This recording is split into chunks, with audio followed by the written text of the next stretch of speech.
ठीक है, शुरू करते हैं आज।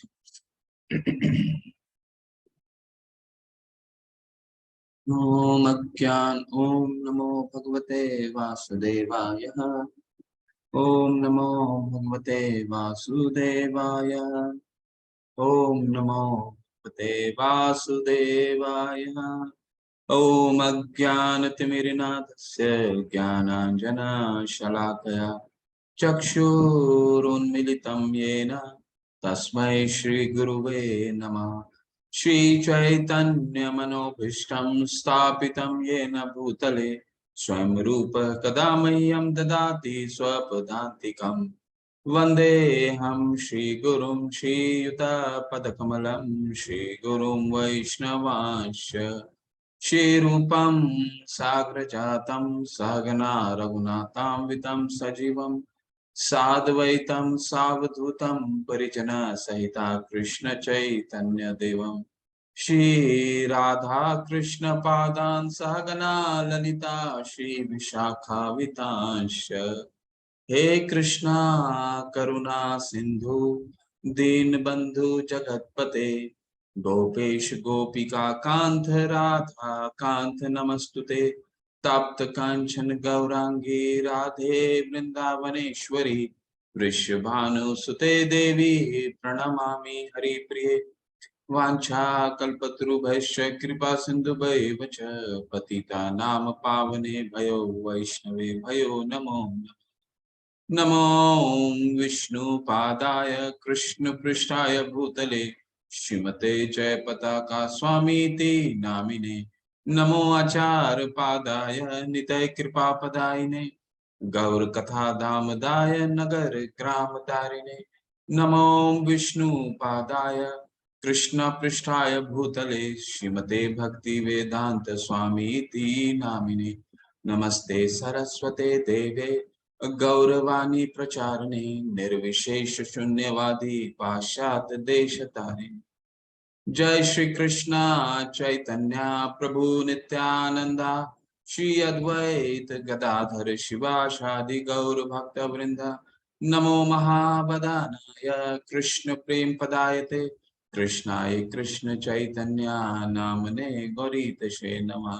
हरे कृष्णा कृष्णा कृष्णा हरे हरे हरे राम राम राम हरे हरे। हरे कृष्णा चौथे दिन में आप सभी का स्वागत, सभी का अभिनंदन है। और ये जो हम शुरू में मंत्र का उच्चारण करते हैं, मंगलाचरण बोलते हैं, इसमें अपने गुरु से आशीर्वाद लेते हैं और भगवान का स्तुति करते हैं ताकि सही समय पे सही शब्दों का इस्तेमाल कर पाए, हमसे कोई त्रुटि न हो, क्योंकि हम तो बद्धजीव है ना, बद्धजीव से त्रुटि बहुत होती है। इसलिए हम आशीर्वाद लेके ही कोई चीज कार्य शुरू कर सकते हैं, नहीं तो त्रुटि होना निश्चय है। और ठीक है, तो आज हम पढ़ेंगे ज्ञान योग। कल हमने क्या अध्ययन किया था? कर्म योग, यानी कर्म के द्वारा भगवान से कैसे जुड़ा जाए, जो भगवान कैसे जोड़ते हैं कर्म के द्वारा। और अभी हम पढ़ेंगे किस तरह ज्ञान के द्वारा भगवान से जुड़ना है ना। बहुत ही इंटरेस्टिंग होने वाला है आज का अध्याय। कैसे इंटरेस्टिंग है? आज के अध्याय में हम समझेंगे कि गीता का जिन्होंने अध्ययन करा उनको ज्ञात होगा, जो पहली बार आए हैं उनके लिए बहुत इंटरेस्टिंग होने वाला है, जो दोबारा सुन रहे हैं उनके लिए भी इंटरेस्टिंग होने वाला। क्यों? गीता का ज्ञान कब दिया गया, इसका इतिहास क्या है।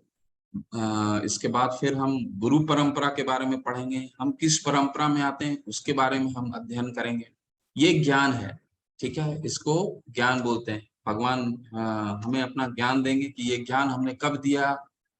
फिर हम ये ज्ञान लेंगे कि भगवान इस धरातल पे क्या उद्देश्य आते हैं, क्यों आते हैं, कब आते हैं, कैसे आते हैं, आने का क्या उद्देश्य है, भगवान क्यों आते हैं। ठीक है, फिर ये हम आज एक और डायरी और कॉपी लेकर के बैठिएगा।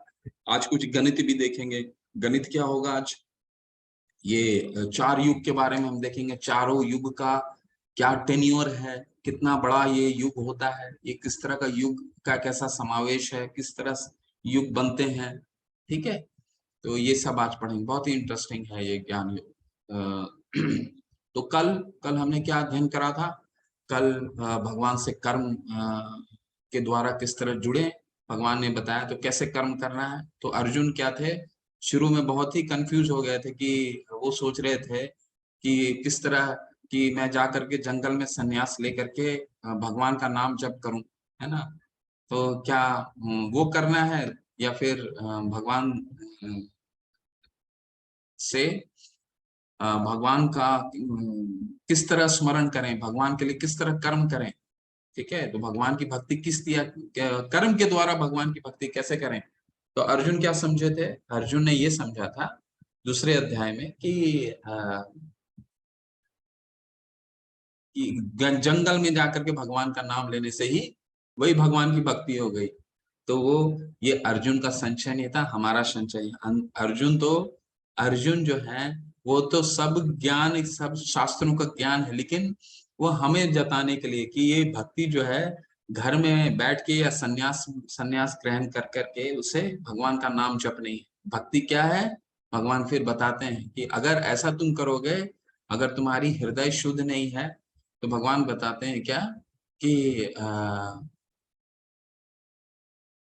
वो मिथ्याचारी होगा, वो मिथ्याचार होगा, क्योंकि जैसे ही तुम्हें कुछ दिख जाएगा, तुम्हें उसको भोग करने की इच्छा प्रवृत्त हो जाएगी। तो तुमको क्या करना है? कर्म करो और उस फल को जो है मेरे पे अर्पित कर दो, ठीक है। उसको बहुत अच्छा बताते हैं कर्म। आज इसी को हम एक्सटेंशन करेंगे, ठीक है। इसको कैसे एक्सटेंशन करेंगे? भगवान बताते हैं यज्ञार्थार्थ कर्मणो अन्यत्र लोको यम कर्म बंधन। कर्म कैसे करना है? जो विष्णु की प्रसन्नता के लिए कर्म करना है, ठीक है। नहीं तो क्या होगा? तदर्थम कर्म कौन्तेय मुक्त संग समाचार, यानी वो कर्म जो है हमें बंधन में बांधेगा। कैसे बंधन में बांधेगा? प्रकृति क्रियमाणानि गुणे कर्मणि सर्वशः अहंकार विमूढ़ात्मा कर्तारमिति मन्यते। ये जो प्रकृति के 3 गुण है ना, ये 3 गुण हम कितना भी अच्छा कार्य करें, कितने भी अच्छे बुद्धिमान हो जाएं, लेकिन हम अपने सतोगुण में भी रहते हैं, तो वो प्रकृति के द्वारा हमेशा बंधे ही रहते हैं, ठीक ठीक है। ऐसा करके भगाते हैं भगवान, बताते हैं। और फिर कल हमने कर्म कांड के बारे में भी पढ़ा। शुरू में भगवान ने बताया कि अर्जुन ठीक है, तुम्हें अगर कर्म ठीक से नहीं समझ में आता मेरे लिए कैसे कर्म करना है, तो कैसे करोगे? तो तुम शुरू में भगवान को देवताओं को तुष्टि के लिए कर्म करो, ठीक है। प्रसाद के बारे में कल बहुत अच्छा आया कि कैसे हमें यज्ञ शिष्टानि संतो मुच्यन्ते सर्व किल विषय भुंजते ते त्वगम पापा ये पंचंतन्यात कारणात, यानी कि अगर हम भगवान को भोग अर्पित करके उसको ग्रहण करते हैं और जो नहीं करता है वो पाप खाता है, ऐसा करके भगवान बताते हैं। आज हम क्या कर्म पढ़ने वाले हैं? ज्ञान योग। यानी पहले तो कर्म सीख गए अर्जुन कि कर्म कैसे करना है। अब भगवान बताएंगे कि तुम तो सीख गए, लेकिन कर्म सीखने के बाद तुमको ज्ञान लेना होगा। किसका? भगवान का। भगवान का ज्ञान लोगे तो फिर तुमको कर्म, जो फिर दोबारा तुमको कर्म करना पड़ेगा, फिर वो तुम कर्म बिल्कुल निष्पाप रूप से कर पाओगे, ठीक है।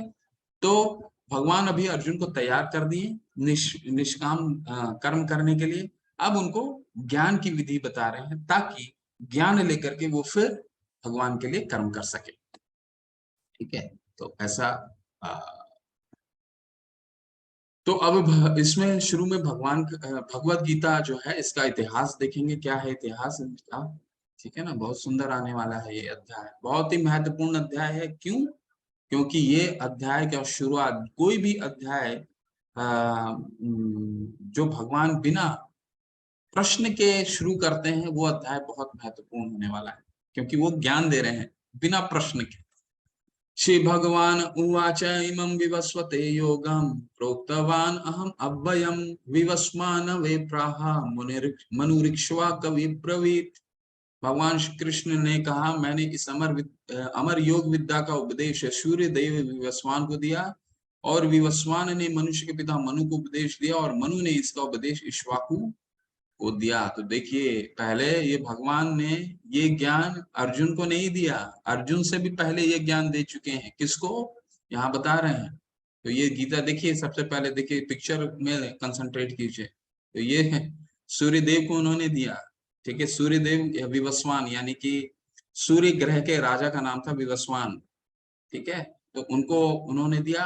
विवस्वान ने किनको दिया? मनु को दिया। मनु कौन है? तो मनुष्य जाति के पिता स्वयंभू मनु, जो इस चतुर्युग के जो मनु है वो विवस्वत मनु है। तो सबसे पहले मनु कौन थे? स्वयंभू मनु। तो मनु जो है सारी मनुष्य के पिता। मनु ने किनको दिया? ये मनु को आ गया, देखिए पहले सूर्य देव को गया फिर मनु को आया। मनु ने किसको दिया? इक्ष्वाकु। इक्ष्वाकु कौन थे? इक्ष्वाकु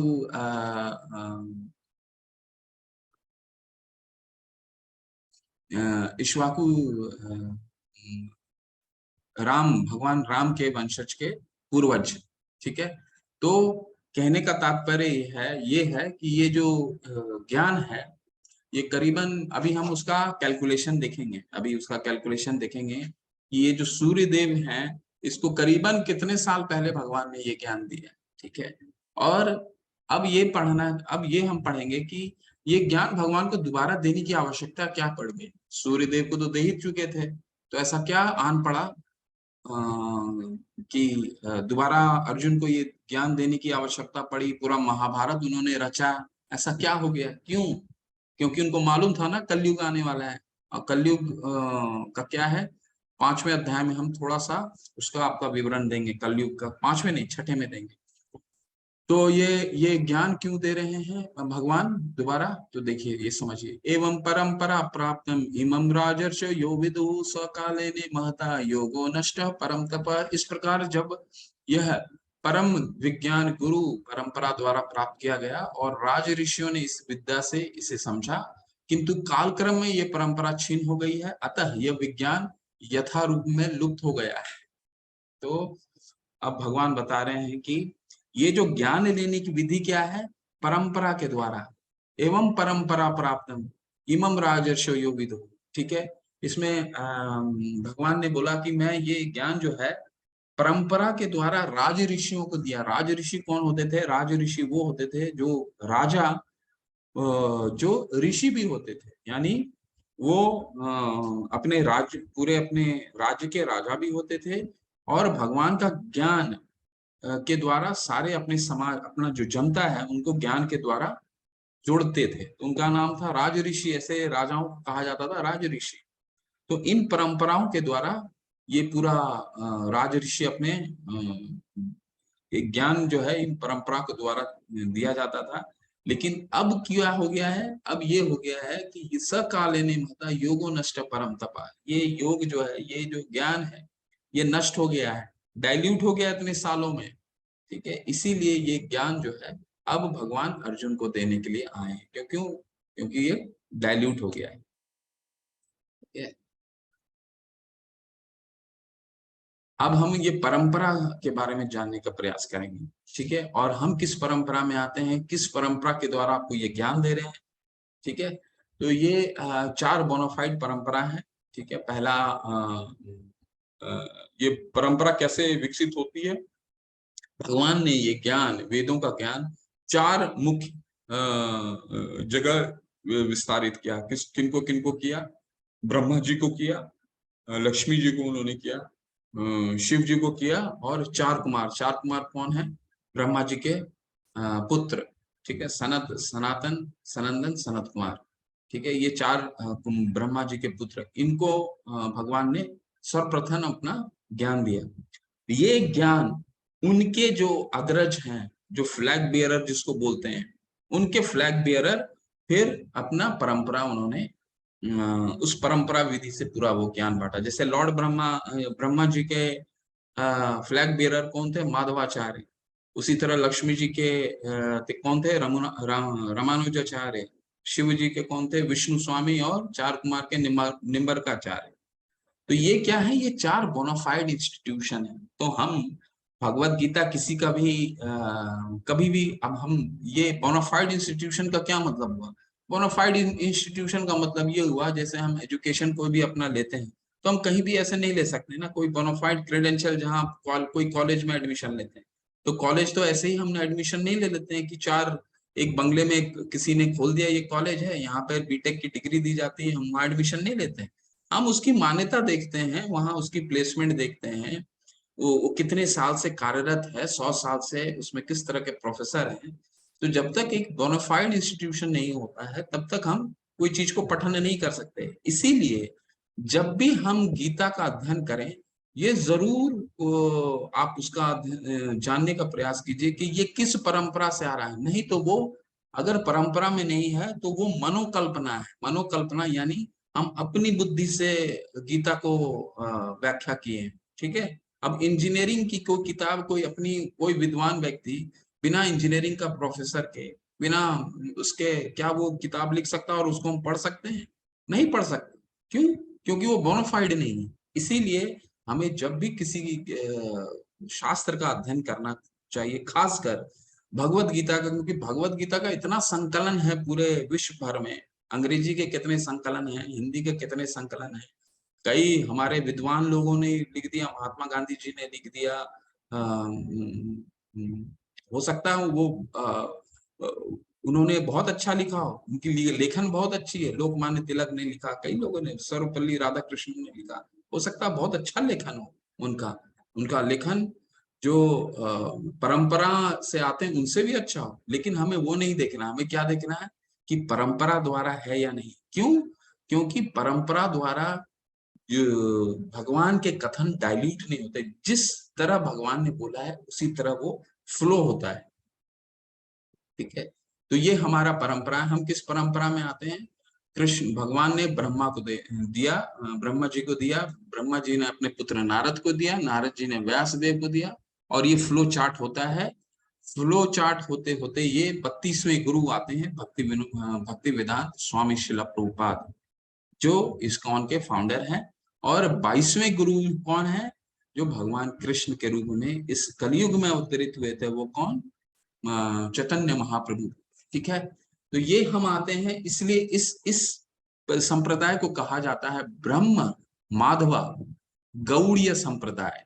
ब्रह्म कहां से निकला? दूसरे से। माधवा कहां से निकला? पांचवें से।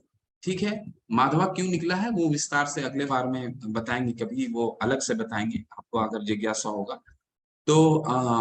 माधवा ब्रह्म, बस ये समझने का प्रयास कीजिए, ब्रह्म माधवा गौड़ीय संप्रदाय। गौड़ीय क्यों है? क्योंकि ये जो ज्ञान है, इसमें भगवान स्वयं ने कुछ नई चीजें ऐड करी है। कहाँ से? वो अलग अलग संप्रदायों से कुछ अच्छी अच्छी चीजें इनपुट उन्होंने लिया है। जैसे चैतन्य महाप्रभु ने कुछ अच्छी बातें लक्ष्मी श्री संप्रदाय से लिया, कुछ अच्छा पॉइंट कुमार संप्रदाय से लिया, कुछ अच्छा पॉइंट उन्होंने रुद्र संप्रदाय से लिया, शिव जी के परम संप्रदाय से लिया, और फिर वो गौड़ीय संप्रदाय। तो ब्रह्म माधवा गौड़ीय संप्रदाय के थ्रू हम ये ज्ञान अर्जित कर रहे हैं।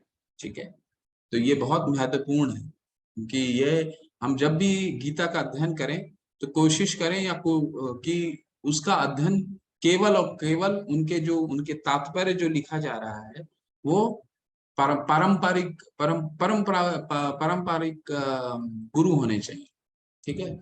अब हम समझते हैं, थोड़ा सा कैलकुलेशन है ये, तो अपना डायरी ले लीजिए। ये आप अपने पीडीएफ में जा करके उसको देख करके उसको समाधान करने का प्रयास कीजिएगा। ठीक है। तो ये 4 युगों में जो हमारा युग है, ये 4 युग में आता है। ठीक है। कौन कौन से युग हैं? कल युग, जिसमें हम अभी हैं, इससे पहले था द्वापर युग, इससे पहले था त्रेता युग, और सर्वप्रथम था सत्ययुग। तो कलयुग का कितना वर्ष होता है? 4,32,000। इसका पूरा टेन्योर है 4,32,000। सबसे छोटा है। अभी 5,117 वर्ष बीते हैं। 5,117 वर्ष बीते हैं। ठीक है। और कलयुग का जो है 4,32,000 है। इसको 2 गुना कीजिए तो क्या निकलेगा? द्वापर युग। द्वापर युग कलयुग का दुगना था, 8,64,000। ठीक है। इसको कलयुग को 3 गुना से अगर गुना कीजिएगा, यानी करीबन आपको 12,96,000 साल आएगा। तो वो हो गया त्रेता युग। यानी जिसमें भगवान राम ने लीला किया था, रामायण। ठीक है, त्रेता युग। हर युग में भगवान आए, हर युग में भगवान आए हैं। ठीक है, और सबसे जो प्रथम युग है उसको कलयुग के 4,32,000 को 4 गुना से अगर गुना कीजिएगा तो सतयुग आएगा, करीबन 17,28,000 साल आता है। तो ये चारों को आप अगर जोड़ते हैं तो एक दिव्य युग आता है। ठीक है, एक दिव्य युग आता है जो करीबन 43,20,000 साल का होगा। ठीक है, चारों युग को अगर जोड़ दीजिएगा तो एक दिव्य युग आता है। ठीक है, इसी तरह 71 दिव्य युग का एक मनवंतर होता है। एक मनवंतर का क्या मतलब होता है, जो मनु होते हैं उनका जीवन काल एक मनवंतर होता है, 71 दिव्य युग। ठीक है, ये मैं आपको पूरा इसको आप कैलकुलेशन आराम से कर लीजिएगा, बहुत सरल कैलकुलेशन है, कोई कठिन नहीं है। 71 दिव्य युग होते हैं। 71 दिव्य युग का एक मनवंतर होता है। उसी तरह 14 मनवंतर का 71 दिव्य, देखिए कितना बड़ा नंबर है। 14 मनवंतर का एक कल्प होता है। एक कल्प यानी ब्रह्मा जी का एक दिन। ठीक है, और इतना ही होता है ब्रह्मा जी का एक रात। ठीक है, तो 14 कल्प, 14 × 14, 14 से 2 28 कल्प का हो गया ब्रह्मा जी का एक दिन। ब्रह्मा जी जो है 100 वर्ष उनकी आयु है। ठीक है, 100 वर्ष आयु है। तो अभी आप समझने का प्रयास कीजिए, इस ये जो जिस युग में हम हैं, ये 28वां दिव्य युग है, और 6 मनवंतर गुजर चुके हैं। ये 7वां मनवंतर है और 28वां दिव्य युग चल रहा है। इसी दिव्य युग में भगवान कृष्ण आए थे। ठीक है, ऐसे भगवान हर दिव्य युग में आते हैं। ऐसा नहीं कि इसी दिव्य युग में आते हैं, हर दिव्य युग में आते हैं, अलग लीलाएं होती हैं। ठीक है, तो ये अभी हम ब्रह्मा जी का एज निकालने का प्रयास करेंगे। ठीक है, तो कलयुग का कितना साल है, अगर आप ब्रह्मा जी का कितना हो जाता है, 14 कल्प, 14 × 14 तो 28 कल्प का ब्रह्मा जी का एक दिन और रात मिला के होता है। ऐसे ब्रह्मा जी 100 वर्ष जीवित रहते हैं। ठीक है, तो इसको कैलकुलेट कीजिएगा आप, बहुत ही सरल कैलकुलेशन है, आप आराम से देखिए इसको। ठीक है, इसको समझाएंगे तो काफी समय लग जाएगा, पर आप इसको कैलकुलेट कीजिएगा। कैसे कैलकुलेट करना है आपको, बस इतना ध्यान में रखिए कि कलयुग का 4,32,000 होता है, उसको 2 गुना गुना कीजिएगा तो द्वापर होगा, जिसमें महाभारत रचा गया था, महाभारत की लीलाएं हुई थी। ठीक है, कलयुग का 3 गुना मल्टीप्लाई कीजिएगा 4,32,000 से 3, यानी करीब आ जाएगा 12,96,000। तो वो हो गया आपका त्रेता युग, जिसमें रामायण हुआ था। और कलयुग का 4 गुना मल्टीप्लाई कीजिएगा तो वो आएगा सतयुग। सतयुग में नरसिंह देव आए थे, जो प्रहलाद महाराज को उन्होंने बचाया था। तो भगवान हर युग में आए। ठीक है, तो सबसे बड़ा होता है आपको सतयुग, जहाँ पे लोगों की उम्र करीबन 1,00,000 हुआ करती थी। तो जैसे जैसे युग बढ़ रहा है, युग आ रहा है, वैसे वैसे उम्र कम होती जा रही है। वो कल हम पढ़ेंगे, कल या परसों में मैं आपको एक भागवतम का श्लोक आपको समझाऊंगा। तो क्योंकि देख रहे हैं अब कलयुग 4,32,000 सबसे छोटा है। कलयुग सबसे उम्र, इसका टेन्योर सबसे छोटा है। तो इसको कैलकुलेट आप कीजिएगा तो करीबन 311 ट्रिलियन ईयर्स आते हैं ब्रह्मा जी का जो उम्र है। बहुत उम्र है, बहुत दीर्घ आयु है, लेकिन उनका भी उनकी भी वो भी शरीर त्यागते हैं। आप ब्रह्म भूनाथ लोकान पुनर्वर्तिनो अर्जुन, हम 8वें अध्याय में पढ़ेंगे, जहाँ पे भगवान बताएंगे कि ब्रह्मा जी सबसे उच्च लोगों का भी अंत होता है। ठीक है, तो ब्रह्मा जी का भी 50 साल गुजर चुका है, 100 साल की उम्र है, 150 ट्रिलियन ईयर अभी गुजर चुका है। ठीक है, तो अब इसको हम कैलकुलेट करेंगे कि गीता भगवान ने कब बोली थी, सतयुग जब हमारा था, सतयुग से पहले। ठीक है ना, तो उसको आप कैलकुलेशन में अगर लाते हैं तो करीबन 1200 लाख साल पहले ये ज्ञान जो है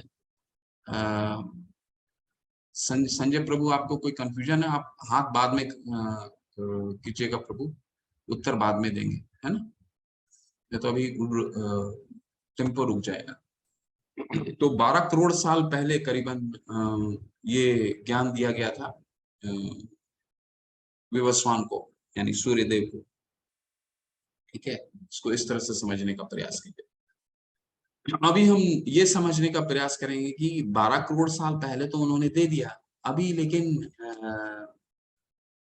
पृथ्वी पे कब आई है? तो पृथ्वी पे कब आई?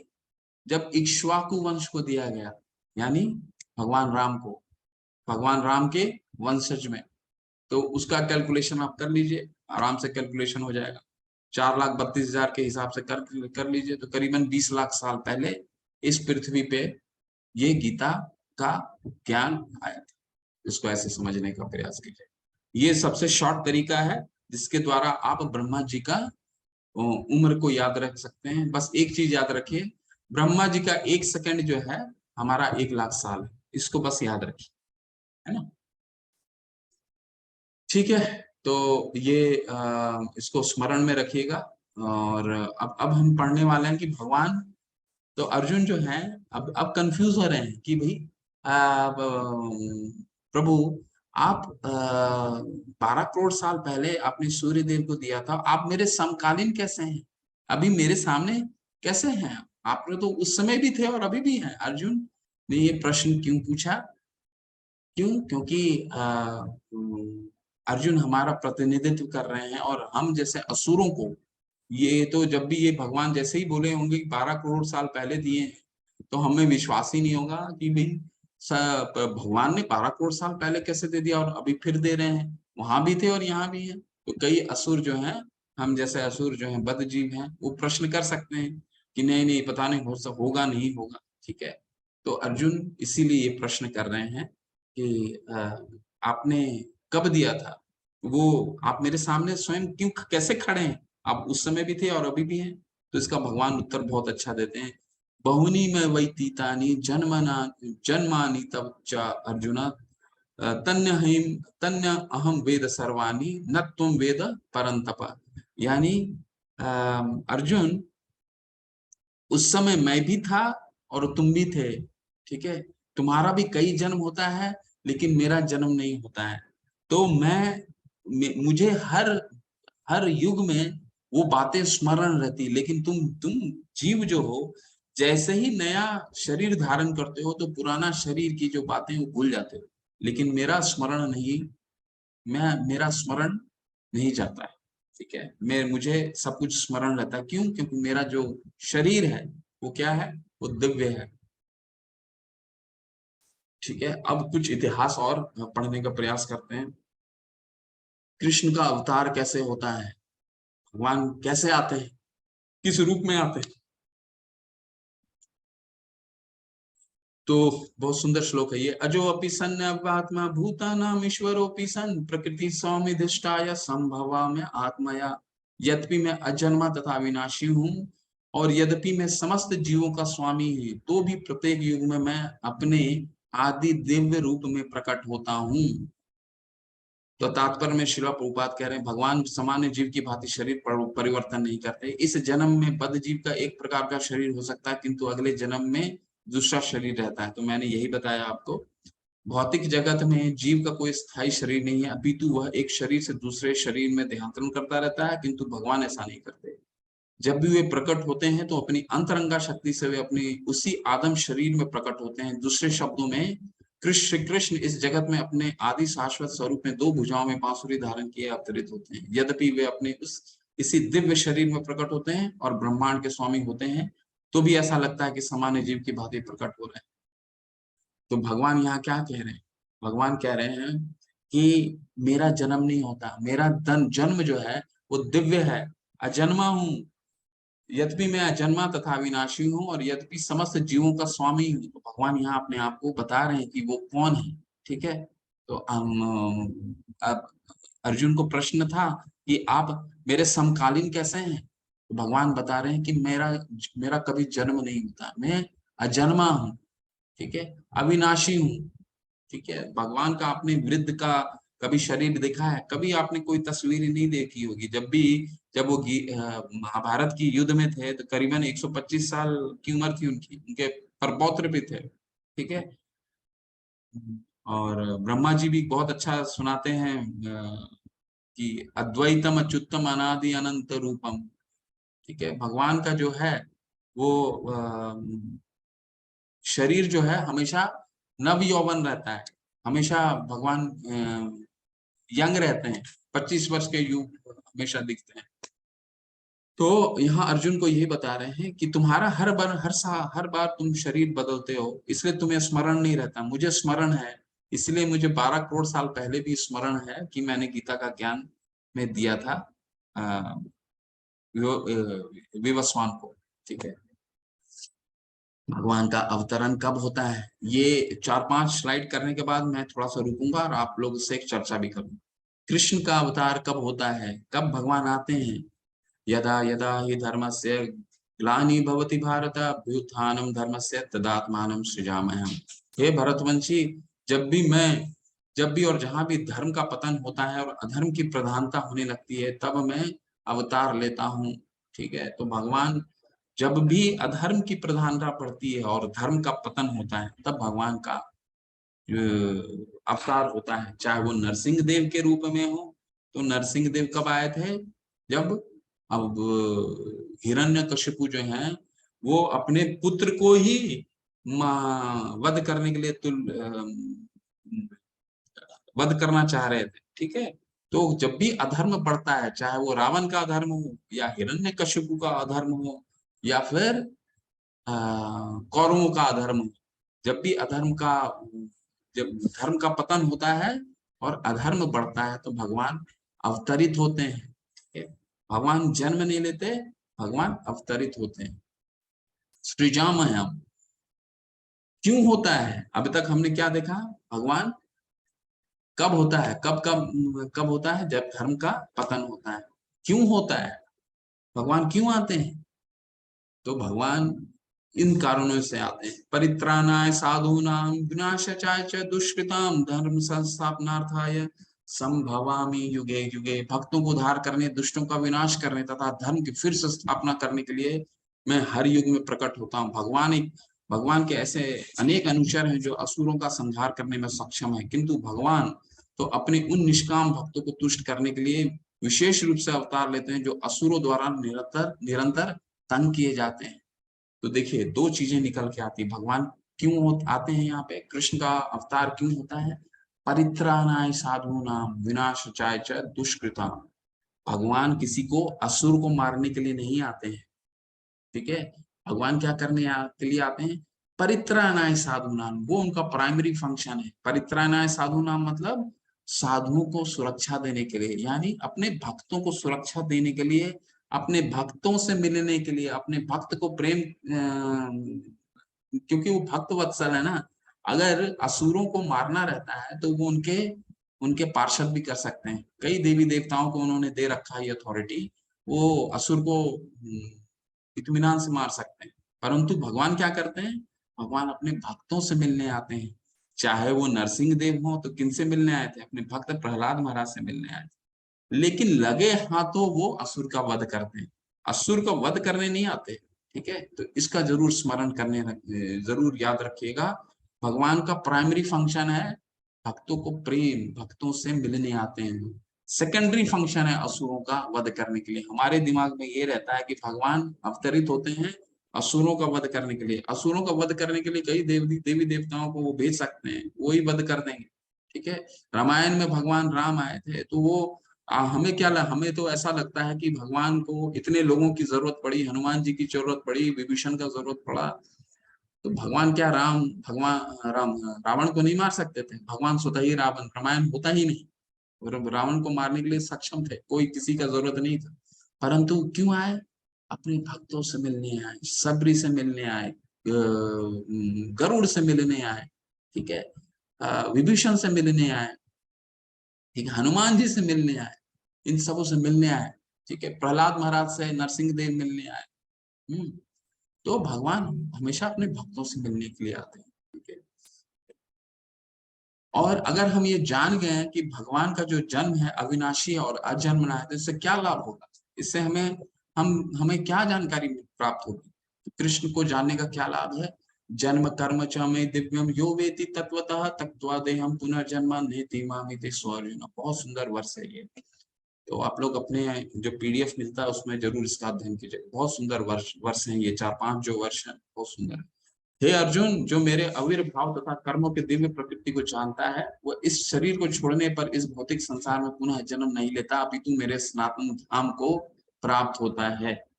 तो भगवान बताते हैं कि अगर तुम ये जान गए कि मेरा जो जन्म है वो भी दिव्य है और मेरा कर्म है वो भी दिव्य है, तो फिर क्या उसका क्या भगवान बोल रहे हैं क्या होगा? तुम मेरे धाम में आ जाओगे, तुमको पुनर्जन्म लेने का जरूरत नहीं पड़ता। तो क्या होता है, भगवान जब भी इस धरातल पे आते हैं, लीला करते हैं जैसे वो वृंदावन में उन्होंने लीला करी, रामायण में मर्यादा पुरुषोत्तम का लीला किया। तो वो क्या करते हैं, वो अपना पूरा पार्षदों के साथ आते हैं और हमें दिखाते हैं कि देखो तुम्हारा कितना सुंदर, तुम्हारा घर कितना सुंदर है, ताकि हम उसे देख करके उसे वापस हो सके। तो असुर क्या है? असुर भगवान का जन्म और भगवान का कर्म की दिव्यता को नहीं समझ पाता है, इसलिए हमेशा जन्म और मृत्यु के चक्कर में फंसा रहता है। लेकिन भक्त क्या है? भक्त जान जाता है कि भगवान का जन्म भी दिव्य है और भगवान का कर्म भी दिव्य है। कैसे? अब असुर है तो उसको क्या लगता है? असुर को लगता है कि भगवान, चलो ये तो बाल गोपाल जब थे भगवान, तो ये तो मटकी से चोरी करके खाते हैं। तो असुर सोचता है देखो ये भी चोर है, मैं भी क्यों नहीं चोरी करूं, ठीक है, ये बाल गोपाल के साथ खेल रहा है तो मैं भी खेलूंगा।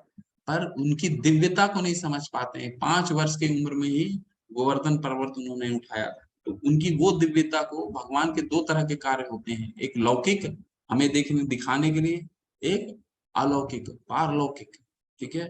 तो जो असुर होते हैं वो पारलौकिक अलौकिक लीलाओं को नहीं समझ पाते भगवान, है ना। तो ये है कृष्ण और हमारे बीच का अंतर। कृष्ण का स्वरूप आध्यात्मिक है। भगवान ने बताया ना, अजो अपि सन अव्यात्मा भूता नाम ईश्वरोपि सन, यानी मेरा जो शरीर है वो दिव्य है, नस नहीं है, खून नहीं है इसमें चल रहा है। भगवान के शरीर में नस नहीं होते, ठीक है। ईशोपनिषद में है भगवान के शरीर में कोई नस नहीं होता, कोई कुछ, ये भगवान का शरीर दिव्य है। आत्मा और शरीर में कोई फर्क नहीं है, ठीक है।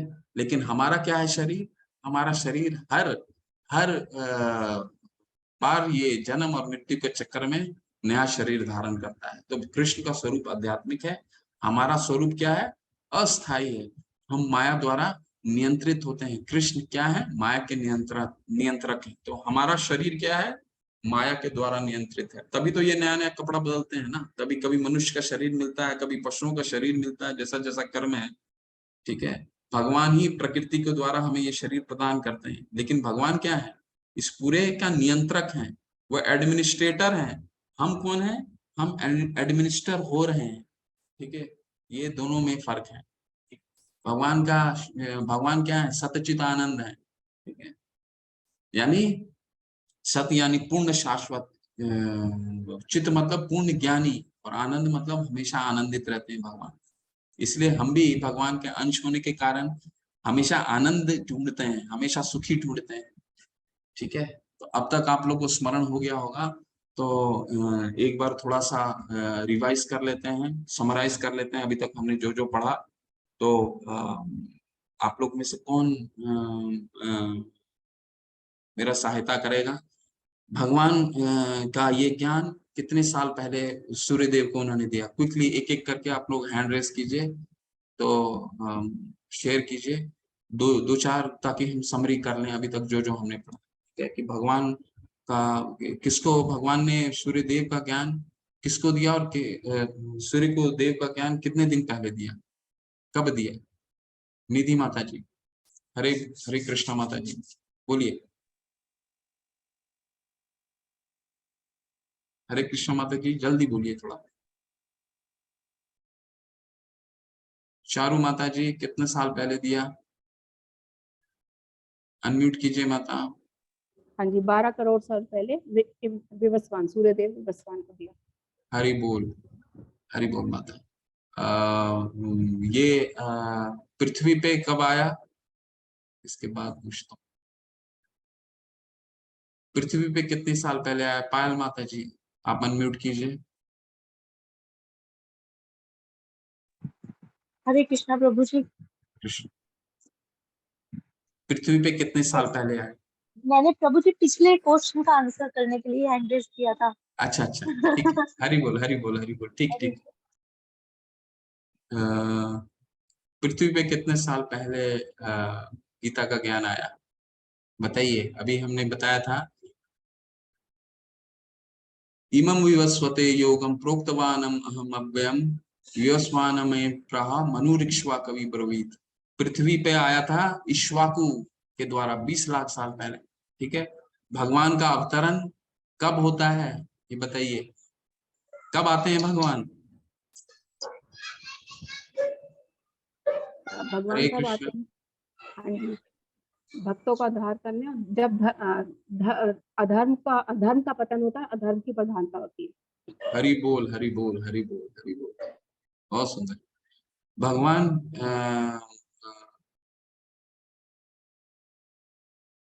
भगवान के और हमारे शरीर में क्या फर्क है?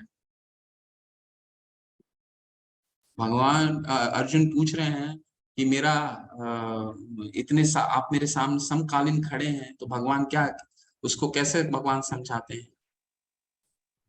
वो कहते हैं कि हरि बोल प्रभु जी, दंडवत हरि प्रणाम।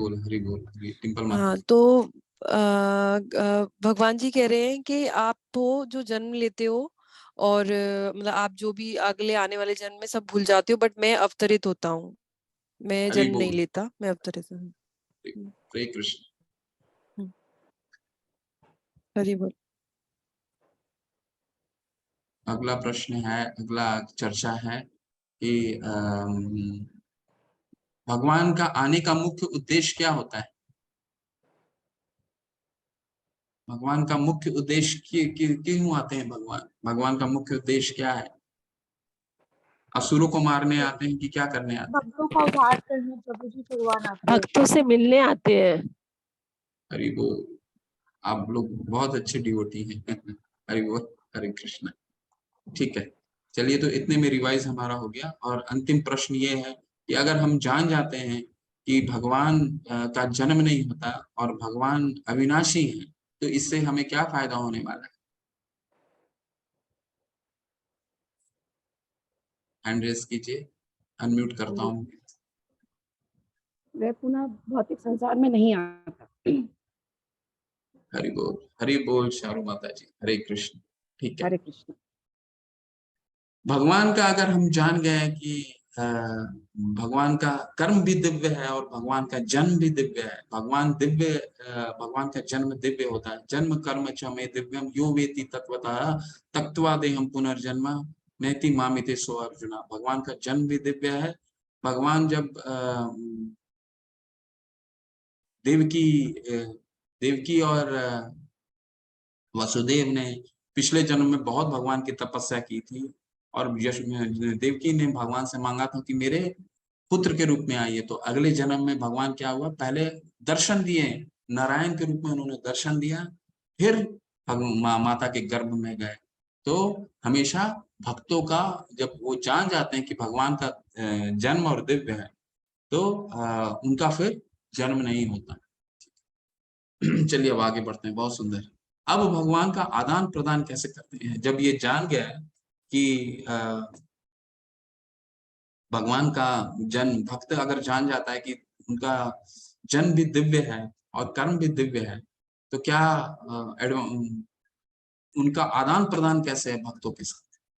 तो ये भगवान बताते हैं, बहुत सुंदर है ये। यथा मां प्रपद्यन्ते तांस तथैव भजामि हम मम वर्तमान वर्तन्ते मनुष्य पार्थ सर्वशः। जिस भाव से सारे लोग मेरी शरण ग्रहण करते हैं, उसी के अनुरूप मैं उन्हें फल देता हूँ। हे पार्थ, प्रत्येक व्यक्ति सभी प्रकार से मेरे पथ का अनुगमन करते हैं। तो भगवान से जो जिस प्रकार जुड़ना चाहता है, भगवान उसी रूप में उनको प्रतिक्रिया देते हैं। यशोदा माँ पुत्र के रूप में उनको प्रेम करती थी, तो उन्होंने उनको पुत्र का ही प्रेम दिया। जबकि जब मिट्टी खा लिए थे वो, तो उन्हें उनकी माता बोली कि आप थोड़ा सा मुंह खोल के दिखाओ, मिट्टी कहाँ गया है। तो जब उन्होंने मुंह खोला था तो सारा ब्रह्मांड दिख रहा था, लेकिन भगवान ने अपनी माता को विस्मृति दे दी। वो देख नहीं पाए कि अंदर में भगवान वो ब्रह्मांड है। क्योंकि अगर भगवान यशोदा माँ जान जाते कि ये भगवान है, तो वो शायद वो पुत्र का प्रेम नहीं दे पाती। तो भगवान के साथ जैसा आदान प्रदान रहेगा, वैसा ही भगवान रेसिप्रोकेट करते हैं। अब कंस है, कंस क्या हुआ, कंस को जब मारने के लिए गए, तो उस समय जब भीड़ लगी हुई थी, तो कई लोग भगवान कृष्ण को पुत्र के रूप में चाह रही थी, कई लोग भगवान को माधुर्य रस के रूप में चाह रही थी। लेकिन कंस क्या देख रहा था, कंस भगवान को एक यमराज के रूप में देख रहा था, तो भगवान ने उसको यमराज का ही रूप दिखाया। तो जो जिस प्रकार का भगवान के साथ प्रतिक्रिया रहेगा, वो उसी प्रकार भगवान उसको उसी तरह रेसिप्रोकेट करते हैं। मुख्यतः 5 रस में भगवान का रसराज कहा जाता है भगवान को। क्यों? शांत, साख्य, दास्य, वात्सल्य, माधुर्य, इन रसों का आदान प्रदान करते हैं। शांत रहते हैं, साख्य है मतलब सखा, दास्य के रूप में करते हैं, जैसे अभी अरुण, वात्सल्य यानी पुत्र के रूप में कर सकते हैं भगवान से प्यार, माधुर्य जो गोपियां करती थी। ठीक है, तो ये कुछ भगवान के इस तरह रेसिप्रोकेट करते हैं। अब देवताओं के बारे में समझ लेते हैं थोड़ा। फिर देवताओं का वर्णन है। इस संसार में मनुष्य सकाम कर्मों में सिद्धि चाहते हैं, फल स्वरूप वे देवताओं की पूजा करते हैं। निसंदेह इस संसार में मनुष्य को सकाम कर्म का फल शीघ्र प्राप्त होता है। इस जगत के देवताओं के विषय में अभ्रांत धारणा और विद्वता का दम्भ करने वाले अल्पज्ञ मनुष्य इन देवताओं को परमेश्वर के विभिन्न रूप मान बैठते हैं। वस्तुतः यह देवता ईश्वर के भिन्न रूप नहीं होते, किंतु वे ईश्वर के विभिन्न अंश होते हैं। ईश्वर तो एक है, किंतु अंश अनेक है। ठीक है, ईश्वर और ईश्वर परम कृष्ण है। ईश्वर परम कृष्ण सच्चिदानंद विग्रह अनादिरादिर गोविंद सर्व कारण कारणम। भगवान एक ही है। देवता कई हो सकते हैं, भगवान के अंश हैं, एडमिनिस्ट्रेटर हैं। ब्रह्मा जी कहते हैं ईश्वर परम कृष्ण सच्चिदानंद विग्रह अनादिरादिर गोविंद सर्व कारण कारणम। भगवान वो हैं जो सभी कारणों के कारण है। हमारे कारण कौन है? हमारे माता पिता। हमारे माता पिता के कारण कौन है? उनके माता पिता। उनके माता पिता के कारण कौन है? उनके माता पिता। और ये श्रृंखला जहां जाकर के खत्म होती है, वहां भगवान वो भगवान में जाके खत्म होता है। इसीलिए कहते हैं भगवान सभी कारणों के कारण है, सर्व कारण कारण। इसलिए ईश्वर एक है, भगवान एक है, अंश कई हैं, और ये अंश कौन है? देवतागण। तो भगवान यहाँ क्या कह रहे हैं कि जिनको सकाम कर्मों में लगे हुए हैं, कि भगवान में जो इन देवताओं के पास जाते हैं तो ये मांग लेते हैं, ये देवता के पास जाते हैं तो ये मांग लेते हैं, ये देवता के पास ये मांग जाते हैं तो ये मांग लेते हैं। बहुत सुंदर श्लोक है। भगवान बताते हैं कि कर्म करने के लिए, ज्ञान के द्वारा कर्म करने के लिए मैंने इस समाज को 4 भागों में बांटा है। वो क्या है?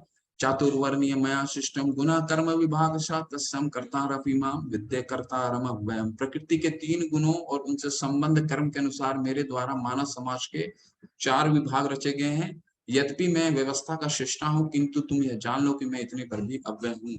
तो भगवान ने ये पूरे समाज को 4 भागों में विभाजित किया है। किस आधार पर विभाजित किया है? गुण कर्म विभाग, गुण के आधार पर। तो हम इसका गलती आज उसका रूप निकालते हैं कि ये जाति भगवान के द्वारा है।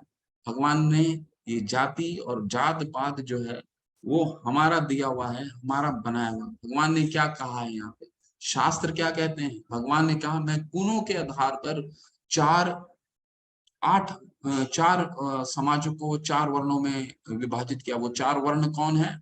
ब्राह्मण, क्षत्रिय, वैश्य और शूद्र। ये जन्म से कोई लेना देना नहीं है, गुण से लेना देना है। ब्राह्मण का क्या कार्य था? ब्राह्मण का क्या कार्य था कि पूरे समाज को अध्यात्म से जोड़ना, भगवान से जोड़ना, ये ब्राह्मण का कार्य था। क्षत्रिय का क्या कार्य है कि पूरे समाज को सुरक्षा प्रदान करना, ठीक है। वैश्य का क्या करना है, प्रोड्यूस करता था, वो प्रोड्यूस करता था, जो बिजनेस जिसको कहते हैं आज का व्यापार, प्रोड्यूस करता था और पूरे समाज को खिलाता था। और शूद्र का क्या काम है, अपने श्रम से, लेबर से पूरे समाज को सपोर्ट करता था, ठीक। यानी शूद्र को पैर कहा जाता है। अगर बॉडी में देखिए तो शूद्र को पैर, ब्राह्मण को दिमाग, क्षत्रिय को वक्षस्थल और वैश्य को हमारा उदर। तो कोई भी भाग शरीर का नहीं रहेगा तो क्या शरीर चलेगा, नहीं चलेगा। तो हमारा ये भ्रांत धारणा है कि डॉक्टर का लड़का डॉक्टर ही बनेगा, ऐसा भगवान नहीं कहते। गुण के आधार पर बनेगा, ठीक है, गुणों के कारण विभाजित। तो जब भगवान ने इसको बनाया तो क्या भगवान भगवान का इस पे चलता है क्या, भगवान इन गुणों पे आश्रित रहते हैं?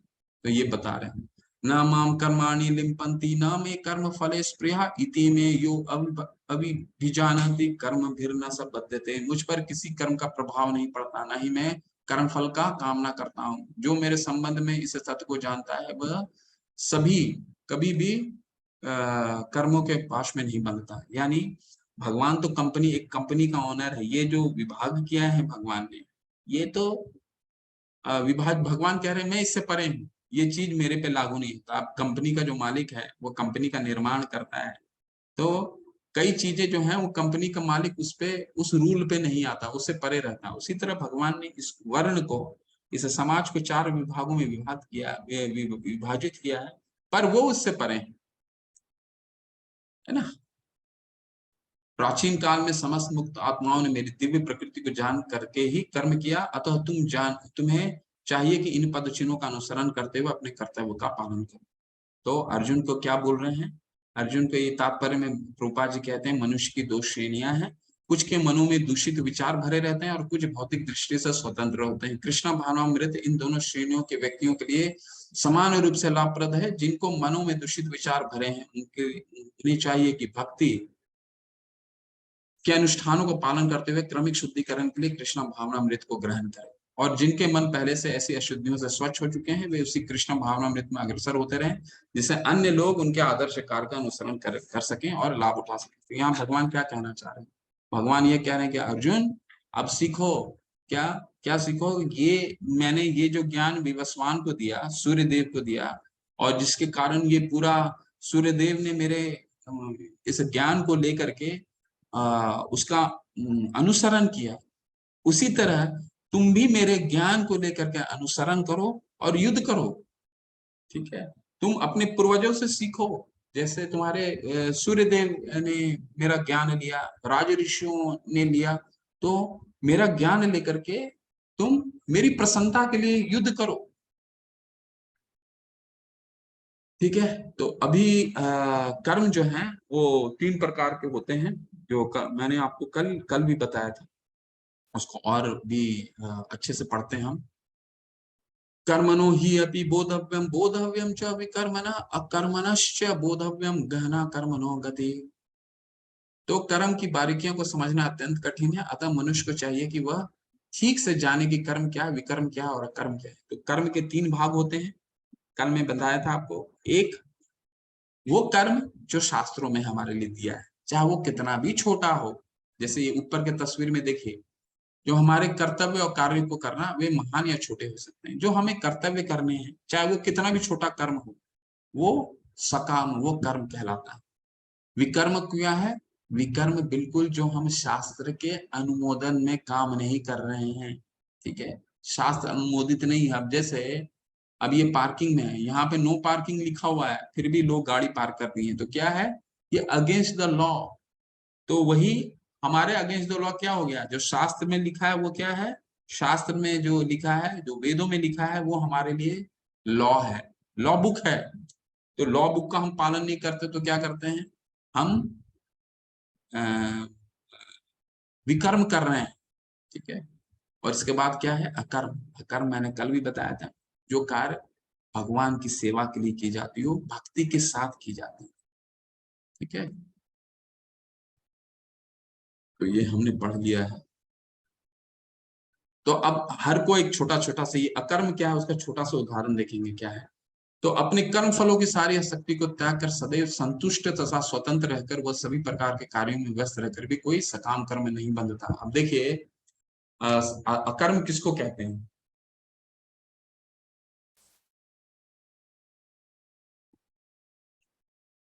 अकर्म किसको कहते हैं? अकर्म देखिए, अब जैसे ये कार्य कर रहे हैं, ठीक है, ये प्रभु कार्य कर रहे हैं, मंदिर का निर्माण में व्यस्त है, तो ये क्या है, ये भगवान की सेवा के लिए कार्य कर रहे हैं और उससे बंध नहीं रहे हैं। ठीक है, उससे बंधते नहीं है कि ये मंदिर मैंने बनवाया है, ये मंदिर में बनवाने के लिए मेरा योगदान है, ऐसा नहीं है। ये भगवान की तुष्टि के लिए कर रहे हैं, इनको कोई लेना देना नहीं है, अच्छा मंदिर बन जाए। जो व्यक्ति कृष्ण भावनामृत में पूर्णतया लीन रहता है, उसे अपने आध्यात्मिक कर्मों के योगदान के कारण अवश्य ही भगवत धाम की प्राप्ति होती है, क्योंकि उसमें हवन आध्यात्मिक होता है और हवि भी आध्यात्मिक होते हैं। हवन और हवि क्या होता है? हवन यानी जो हम पूजा करते हैं, और हवि मटीरियल, जो पूजा के लिए मटीरियल डालते हैं। तो कहने का क्या तात्पर्य है, यहाँ पे भगवान क्या कहते हैं कि हमें अगर ये कर्म करना ही है इस भौतिक जगत में, तो हमें यहीं पे रह के कर्म करना पड़ेगा, बाहर जाके कहीं संन्यास लेके कर्म नहीं कर सकते। ठीक है, कैसे करना पड़ेगा? जैसे श्रीला प्रभुपाद जी ने क्या किया, अपना अपने गुरु का आज्ञा का पालन किया। किनके बीच रह करके? हिप्पियों के बीच रह करके। वो हिप्पी कौन थे? सारे तरह से वो वियतनाम वॉर से निकले हुए, सब तरह से गृहनीति कार्य करते थे, अवैध संग करते थे, आपको नशीले पदार्थों का सेवन करते थे। उनके बीच में रह करके वो इनसे अछूते और पूर्ण इनको कुछ नहीं, उनके बीच में ही इन्होंने कृष्ण भावना मित्र आंदोलन को स्थापित किया। तो भक्त क्या करता है, वो यहीं रह करके आपके बीच में रही, हमारे बीच में ही रह करके, वो हमारे बीच में रह करके भी नहीं रहते और हमारे बीच में ही रह के वो कृष्ण भावना मृत को स्थापित करते हैं।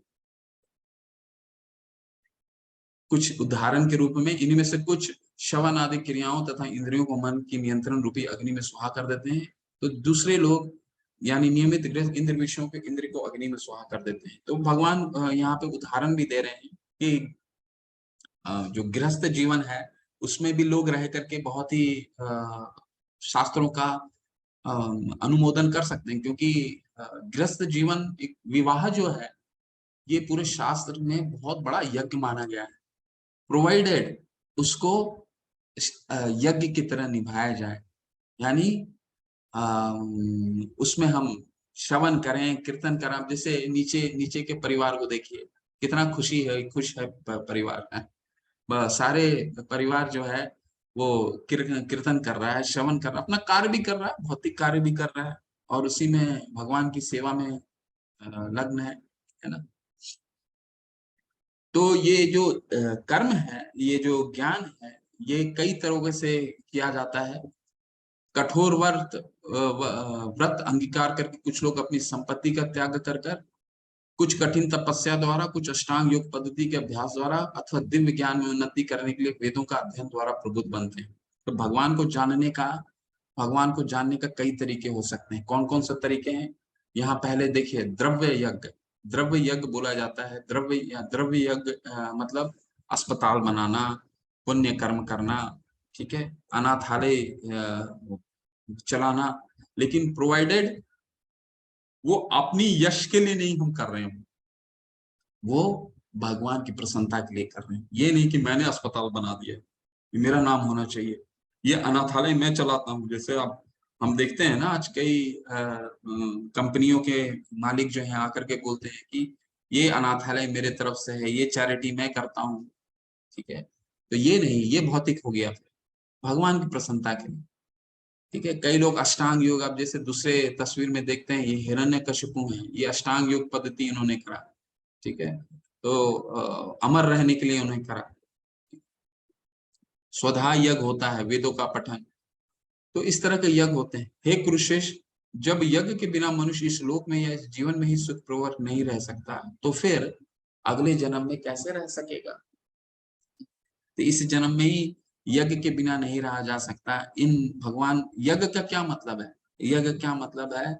ऐसा कर्म जो हमें भगवान से जोड़े। बहुत सुंदर श्लोक आने वाला है, ये 4:34 का जो श्लोक है, बहुत, ये हमें गुरु कैसे होते हैं इसके बारे में बताता है। ठीक है।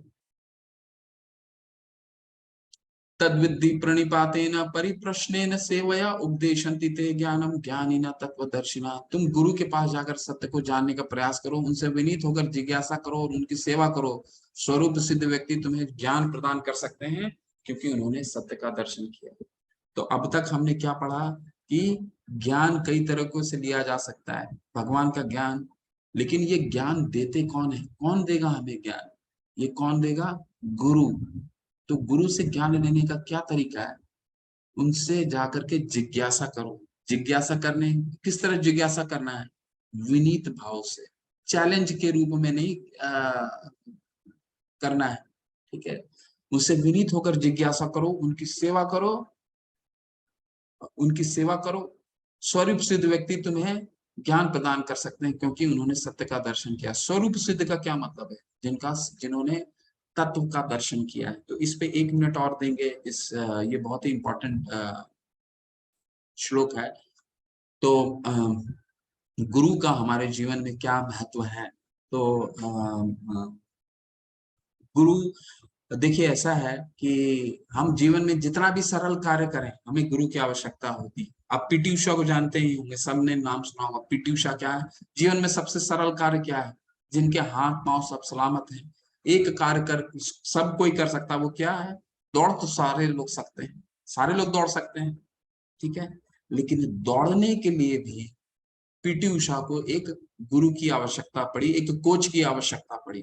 ठीक है। उसी तरह हमारे भौतिक जीवन में हर चीज करने के लिए हमें गाइड, कोच या गुरु की आवश्यकता पड़ती है। उसी तरह हमें अध्यात्म में एक गुरु की आवश्यकता पड़ती है। लेकिन ये अध्यात्म में गुरु कौन होते हैं? गुरु वो होते हैं जो स्वरूप सिद्ध हो। स्वरूप सिद्ध का क्या मतलब हुआ? जिनको तत्व का ज्ञान हो, ये नहीं जो मिथ्याचारी हो। हमारे भारत में कई गॉडमैन हुए हैं। ठीक है। एक चर्चा हो रहा था, एक हमारे मित्र थे, वो उन्होंने एक बहुत अच्छा वाक्य बोला था कि हमारे भारत में बहुत भगवान बनते हैं। ठीक है। भगवान बहुत निर्मित होते हैं। तो आप सोचिए, जब प्रभुपाद जी वेस्टर्न पाश्चात्य देश गए थे, पाश्चात्य देश के लोग और यहाँ में क्या फर्क उन्होंने नोटिस किया था। तो एक प्रभु बताते हैं कि पाश्चात्य देश के लोग, जो लोग थे, वो इतनी आसानी से विश्वास नहीं करते थे, इतनी आसानी से विश्वास नहीं करते थे। भारत के लोग आसानी से विश्वास कर लेते हैं कोई चीज को, लेकिन वहां के लोग बहुत ठोक पीट करके विश्वास करते थे। उन्होंने क्या किया था शुरू के दिनों में? प्रभुपाद जी के कमरे में कैमरा लगा दिया था। तब उन्होंने कैमरा में क्या नोटिस किया? 2 चीजें। ये जो व्यक्ति है सिर्फ 2 ही कार्य करता है। क्या 2 कार्य करता है? भगवान का नाम का जप करता है और किताबें लिखता है। इसके अलावा इनके पास तीसरा कोई कार्य नहीं। ठीक है। तब जाकर के जब ये डेडिकेट होते हैं तो अपना पूरा जीवन समर्पित कर देते हैं। परंतु भारत में क्या होता है? भारत में क्या है, हम बहुत जल्दी किसी के प्रति बिना ठोके समझे, बिना ठोके परते, बिना ज्ञान के हम किसी के प्रति रुझान हो जाते हैं अलंकारिक शब्दों के द्वारा। ठीक है। परंतु वो जो कहता है वो उसका पालन नहीं करता। ये डिफरेंस होता है पाश्चात्य में और हमारे भारत में। पाश्चात्य के लोग बहुत समय लगाते हैं, बहुत ज्ञान लेते हैं, ठोक पीट लेते हैं, और जब वो समर्पित होते हैं तो पूर्ण रूप से समर्पित होते हैं। ठीक है। ठीक है। तो अब हमें भगवान का जब ज्ञान मिल जाता है, उससे क्या फायदा होना है? जब ज्ञान मिल गया तो उससे क्या फायदा है? यदि तुम समस्त पापियों में भी सर्वाधिक पापी समझा जाए तो तुम्हें दिव्य ज्ञान रूपी नाव में स्थित होकर दुख सागर को पार करने में समर्थ हो गए। भगवान कह रहे हैं कि हम कितने भी एक्सपर्ट हो जाएं, कितने भी हमें लगे कि हम अपने जीवन खुद चला सकते हैं, खुद हम सुखी हो सकते हैं, ठीक है, खुद हम सब कुछ हो सकते हैं, भगवान कह रहे हैं जब तक तुम इस ज्ञान रूपी नाव में चढ़ोगे नहीं, तब तक ये जीवन रूपी सागर को पार करना तुम्हारा ये मृत्यु संसार सागरा, ये मृत्यु जन्म और मृत्यु का जो संसार है इसको पार करना बहुत कठिन है। इसलिए ज्ञान बहुत आवश्यक है। हम कितने भी एक्सपर्ट हो जाएं, हम कितने भी सतोगुणी में विकसित हो जाएं, ज्ञान हो जाए, हमारे पास बहुत धन हो जाए, परंतु इसको पार करना बहुत मुश्किल है, ठीक है। तो ऐसा भगवान यहाँ पे बताते हैं। जैसे प्रज्वलित अग्नि ईंधन को भस्म कर देती है, उसी तरह हे अर्जुन ज्ञान रूपी अग्नि भौतिक कर्मों को, समस्त फलों को जला डालती है। तो हम भगवान का ज्ञान लेते हैं तो क्या कहते हैं भगवान, देवहूति जो है वो देवहूति बोलती है कि ये जो भगवान का ज्ञान है किसी चंडाल को भी भक्त बना देता है। चंडाल कौन, जो कुत्ते का मांस खाता है, ऐसे शास्त्र में आता है। वो भी भगवान का भक्त बन जाता है अगर उसको भगवान का ज्ञान आता है, ठीक है। तो हर तरह का ये अग्नि को ध्वस्त कर सकते हैं भगवान का ज्ञान। जो श्रद्धालु दिव्य ज्ञान में समर्पित है और जिसने इंद्रियों को वश में कर लिया है, वो इस ज्ञान को प्राप्त करने का अधिकारी है, और इसे प्राप्त करते ही वह तुरंत आध्यात्मिक शांति को प्राप्त होता है। जो व्यक्ति अपने कर्म फलों को परित्याग करते हुए भक्ति करता है और जिसके संशय दिव्य ज्ञान द्वारा विनिष्ट हो चुके होते हैं, वही वास्तव में धर्मपरायण है। हे धनंजय, वह कर्मों के बंधन से नहीं बनता। तो ज्ञान कौन प्राप्त कर सकता है, यहाँ भगवान बता रहे हैं उसकी एलिजिबिलिटी क्या है। एलिजिबिलिटी क्या है, दूसरे अध्याय में भी हमने पढ़ा था। क्या पढ़ा था, व्यवसाय आत्मिका बुद्धि एकेह कुरु नंदना बहुशाखा हिनंताश बुद्धियो व्यवसाय ना। जो भगवान में पूर्ण रूप से अपनी दृढ़ बुद्धि लगा चुका है, ठीक है। तो ये कैसे लगेगा, ये बुद्धि लगेगा कैसे, हमें गीता का अध्ययन करना होगा, गीता को श्रवण करना होगा, भगवान का महामंत्र का जाप करना। जाप क्या होता है, भगवान का जो मंत्र है, भगवान का जो नाम है, और भगवान और भगवान के नाम अभिन्न है, ये एक ही होते हैं। तो हमारे जिह्वा में भगवान आते हैं अगर हम भगवान का नाम लेते हैं, ठीक है।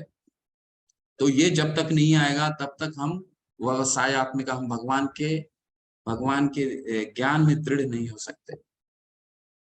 अतएव तुम्हारे हृदय में अज्ञान के कारण जो संशय उठे हैं उन्हें ज्ञान रूपी शस्त्र से काट डालो। हे भरत, तुम योग में से समन्वित होकर खड़े हो और युद्ध करो। बहुत सुंदर, क्या बोल रहे हैं हम, ये जो श्लोक है इसको ध्यान से दोबारा पढ़िए। ये श्लोक कल के अध्याय का हमारा आगाज बनेगा। मतलब ये कल का अध्याय को अर्जुन को फिर कंफ्यूज कर रहे हैं भगवान।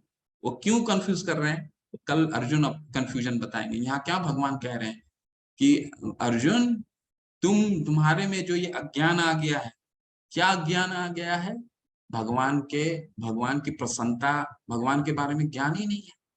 भगवान के बारे में ज्ञान अगर होता तो वो कर्तव्य से विमुख नहीं होते, वो जान जाते कि भगवान के लिए भगवान की प्रसन्नता का क्या भगवान की प्रसन्नता के लिए क्या कार्य करना है, यानी युद्ध करना है। तो भगवान यहाँ कह रहे हैं अर्जुन, तुम अब इस अज्ञान के कारण जो संशय उठा है, ठीक है, उसको तुम ज्ञान रूपी शस्त्र, ज्ञान रूपी क्या शस्त्र है कि भगवान के बारे में ज्ञान, कि भगवान अविनाशी हैं, भगवान अजन्मे हैं, और सारा कार्य हमें भगवान की प्रसन्नता के लिए करना है। तो इसको उठो और तुम युद्ध करो, ठीक है। ये सबसे अंतिम श्लोक था। सो प्रभुपाद जी क्या कहते हैं इस अध्याय के बारे में। इस अध्याय में जिस योग पद्धति का उपदेश है वह सनातन योग कहलाता है। इस योग में दो तरह के यज्ञ कर्म किए जाते हैं, एक तो द्रव्य का यज्ञ और दूसरा आत्मज्ञान यज्ञ, जो विशुद्ध आध्यात्मिक कर्म है। तो द्रव्य यज्ञ क्या है, मैंने जैसे आपको बताया, द्रव्य यज्ञ वो है जैसे पुण्य कार्य करना, अस्पताल बनाना, अनाथालय खोलना। लेकिन इसमें क्या होता है, इसमें बस यही है रहता है कि कभी कभी मनुष्य गर्वित हो जाता है, और जब वो गर्वित हो जाता है कि ये काम मैंने किया, मैंने अनाथालय लगाया है, मैंने अस्पताल बनवाया है, तो उसका पतन हो जाता है। और दूसरा क्या है, आत्मज्ञान यानी भगवान का ज्ञान। यदि आत्म साक्षात्कार के लिए द्रव्य यज्ञ नहीं किया जाता है तो ऐसा यज्ञ भौतिक बन जाता है, किंतु जब कोई आध्यात्मिक उद्देश्य या भक्ति से ऐसा यज्ञ करता है तो वो पूर्ण यज्ञ होता है। आध्यात्मिक क्रियाएं भी दो प्रकार की होती हैं, आत्मबोध या अपने स्वरूप को समझना तथा शिव भगवान विषयक सत्य। जो शिव भगवत गीता के मार्ग का पालन करता है वो ज्ञान की इन दोनों टहनियों को समझ सकता है। उसके लिए भगवान के अंश स्वरूप आत्म ज्ञान को प्राप्त करने में कोई कठिनाई नहीं होती। ऐसा ज्ञान लाभप्रद है क्योंकि ऐसा व्यक्ति भगवान के दिव्य कार्यकलापों को समझ सकता है। इस अध्याय के प्रारंभ में स्वयं भगवान ने अपने दिव्य कार्यकलापों का वर्णन किया। तो हमने देखा भगवान क्यों आते हैं, कब आते हैं, भगवान का जन्म किन कारणों से होता है, भगवान अवतार लेते हैं या जन्म लेते हैं भगवान। अजो अपि सन्न आत्मा, जो व्यक्ति गीता के उपदेशों को नहीं समझता वह श्रद्धा विहीन है। जो भगवान द्वारा उपदेश होने पर भी भगवान के सच्चिदानंद स्वरूप को नहीं समझ पाता तो यह समझना चाहिए कि वह निपट मूर्ख है। कृष्णा भावनामृत के सिद्धांतों को स्वीकार करके अज्ञान को क्रमशः दूर किया जा सकता है। तो क्या हम सीखते हैं कि भगवान रूपी ज्ञान को हमें ग्रहण करना है, और भगवान रूपी ज्ञान क्या भगवान रूपी ज्ञान क्या है? कृष्ण भावनामृत ही भगवान रूपी ज्ञान भी है, कर्म भी है और भक्ति भी है। ठीक है, हरे कृष्णा। ये अध्याय ही समाप्त होता है।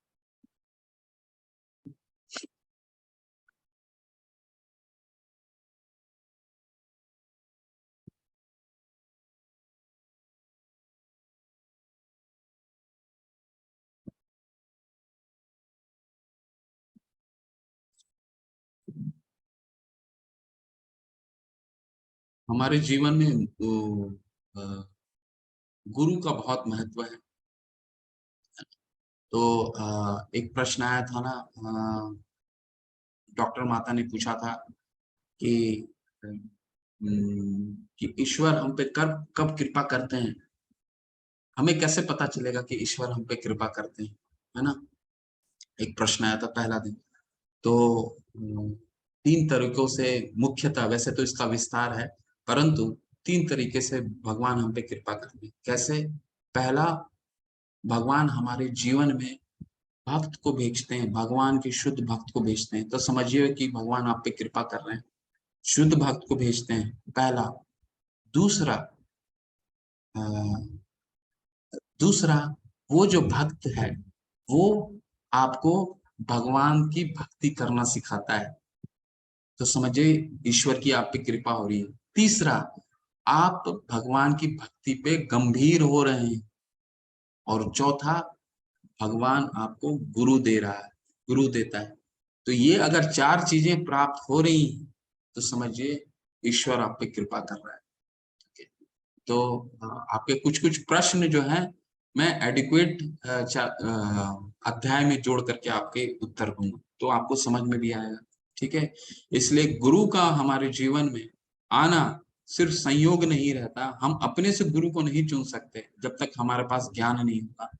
गुरु हमारी जब भक्ति दृढ़ होगी तो गुरु स्वतः ही भगवान दे देंगे। ठीक है, कहीं ना कहीं से ऐसा ददामी बुद्धि योगम तम, भगवान जो है हमें ऐसा बुद्धि देंगे कि हम स्वयं गुरु को चुन सकते हैं।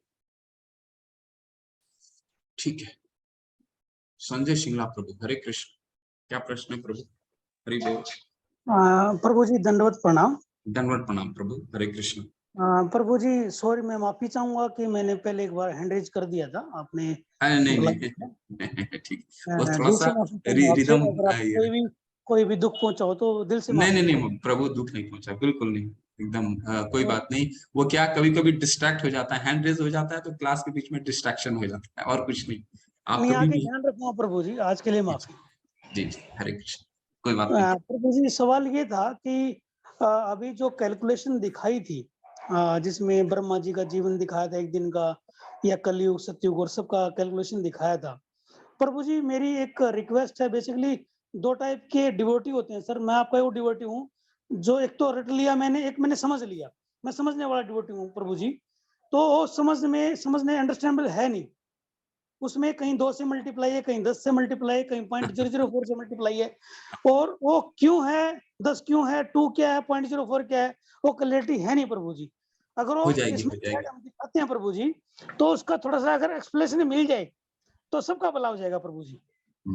एक्सप्लेनेशन अभी देंगे तो बहुत समय लग जाएगा प्रभु। अभी आ- की बात नहीं कर रहा प्रभु जी, आप आगे की मैं आप बात कर रहा हूँ। आप किसी दिन छोटा अध्याय होगा, आप पहले पीडीएफ पढ़ लीजिए, बहुत ही सामान्य गणित का कैलकुलेशन है, एक बार पीडीएफ पढ़ लीजिए, और फिर मैं 5वां अध्याय कब है, कल ही है, अगर उसमें समय बच गया तो मैं आपको कैलकुलेशन बता दूंगा, बहुत ही सामान्य कैलकुलेशन है कुछ प्रभु जी, क्योंकि मैं क्योंकि वैश्य श्रेणी से आता हूँ, अच्छा और ठीक है प्रभु, मैथमेटिक्स मैं मेरा एक समझा दूंगा, सब्जेक्ट है, बिल्कुल बिल्कुल समझा और मुझे ये दूंगा बिल्कुल समझ नहीं आया प्रभु जी। उसको। मैंने 4 होगा। बार 5 दिन में कोशिश की।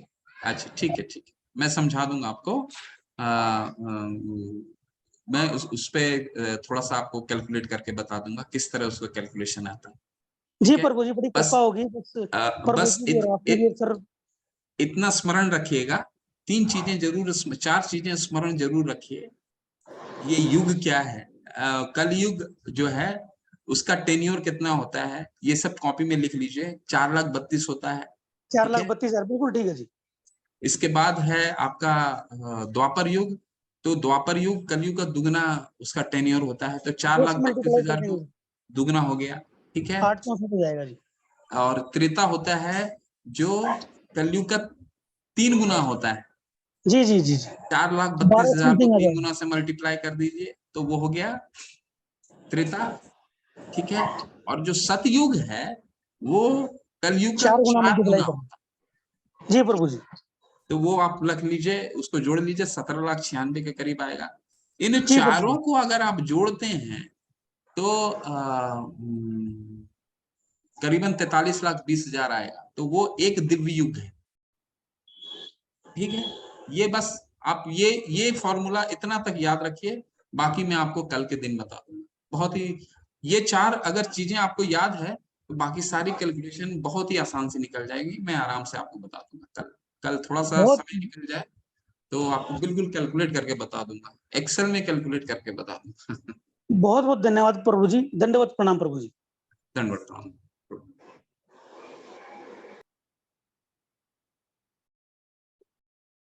पायल माता जी, हरे कृष्ण। हरे कृष्णा प्रभु जी। प्रभु जी, एक बीच में वर्ड मेंशन था, भगवान की अतरंगा शक्ति। भगवान की अतरंगा शक्ति क्या होती है प्रभु जी? 7वें अध्याय में अच्छे से बताऊंगा माता जी, बट जब आपने पूछा है तो थोड़ा सा इसको बता देता हूँ। भगवान की 2 शक्तियां होती हैं, वैसे तो 3 होती हैं, पर 2 शक्तियां होती हैं। एक तो होती है भगवान की आध्यात्मिक शक्ति, और एक होती है भगवान की भौतिक यानी बहिरंगा शक्ति। आध्यात्मिक शक्ति का क्या मतलब है? आध्यात्मिक शक्ति भगवान की जो स्वयं जो उनकी अपनी शक्ति, जो आध्यात्मिक जगत जिन शक्तियों के द्वारा संचालित होता है वो आध्यात्मिक शक्ति बोला जाता है, और जिस शक्ति से ये भौतिक जगत संचालित होता है उसको बहिरंगा शक्ति बोलते हैं। ठीक है, तो जो अंतरंगा शक्ति है, भगवान जैसे राधा रानी है, राधा रानी उनकी अधिष्ठाता है। अंतरंगा शक्ति भगवान जो आध्यात्मिक शक्ति है वो राधा रानी जिसको कहते हैं आप, राधा रानी है, वो उनका लीडर है, वो उनके कंट्रोल में रहता है। जो भक्ति है वो अंतरंगा शक्ति है। ठीक है, इसको अभी इतना ही समझिए कि भगवान की 2 शक्तियां हैं, एक अंतरंगा शक्ति जो आध्यात्मिक शक्ति है, और एक है बहिरंगा शक्ति जो ये पूरे भौतिक जगत जिससे चलता है, संचालित हम चल रहे हैं। हम वैसे आध्यात्मिक शक्ति है, लेकिन 7वें अध्याय में आपको और विस्तार से अच्छे से समझाएंगे। 7वां श्लोक और 8वां श्लोक इसी पे है, अजो अपि सन अव्य आत्मा भूता नाम ईश्वरोपि सन। ठीक है, तो ये हम आपको अच्छे से क्लियर करके बताएंगे, बट अभी के लिए भगवान की आध्यात्मिक शक्ति अंतरंगा शक्ति और बहिरंगा शक्ति है भौतिक शक्ति जो संचालित होती है। ठीक है माता एक और प्रश्न है प्रभु जी। जी। एक था कि जो द्रव्य ज्ञान होता है उससे जो मनुष्य है वो गर्वित होता है, परंतु आत्मज्ञान से गर्वित नहीं होता।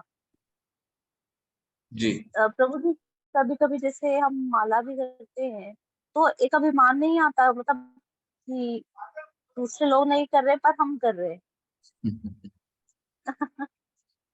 आता है।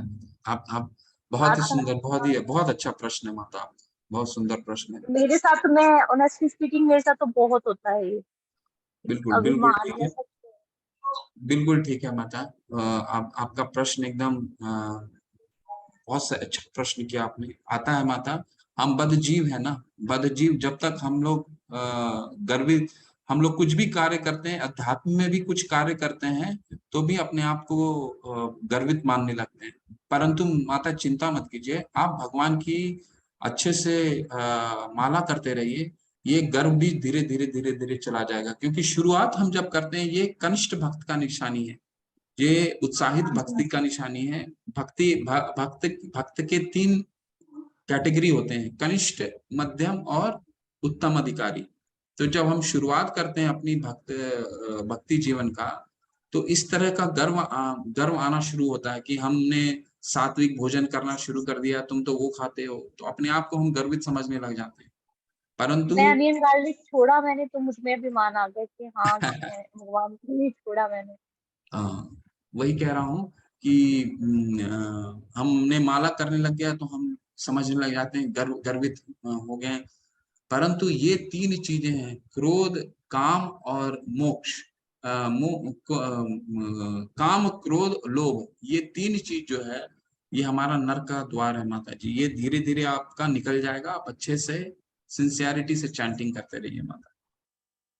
जी जी। इसे निकालना है, इसे हमें इसको प्रवेश ही नहीं करने देना, बिल्कुल जी जी। प्रवेश नहीं करने देना है, नहीं तो ये पतन करता है, भक्ति में पतन लाता है। बिल्कुल किसी चीज का गर्व नहीं होना चाहिए। चैतन्य महाप्रभु का 8 शिक्षाष्टकम है, जिसमें भगवान कहते हैं, चैतन्य महाप्रभु कहते हैं, न धनम न जनम न सुंदरिम कवितम वा जगदीश कामये मम जन्मनि जन्मनीश्वरी भक्तार भक्ति अहेतु की त्वयि। भगवान कहते हैं, ना मुझे धन चाहिए, ना मुझे सुंदर स्त्री चाहिए, ना अच्छी कविताएं चाहिए, मुझे जन्म जन्म के लिए आपका भक्ति चाहिए, है ना। तो हमें बिल्कुल एकदम हम्बल होना है। ये हम भक्ति हमें हम्बल की दिशा दिखाती है। जी प्रभु जी। हरे कृष्ण। हरे कृष्ण प्रभु जी। डॉक्टर प्रीति मिश्रा माता जी, हरे कृष्ण माता। हरे कृष्ण प्रभु जी। हरे कृष्ण। मुझे द्वितीय अध्याय में 2-3 श्लोक के बारे में पूछना था। बताइए। पहला, सत वस्तु की तो सत्ता नहीं है और सत का अभाव नहीं है। इस प्रकार इन दोनों का ही तत्व ज्ञानी पुरुषों द्वारा देखा गया है। इसका मतलब क्या है? कि कौन सा श्लोक है माता? अध्याय 2 का 16वां।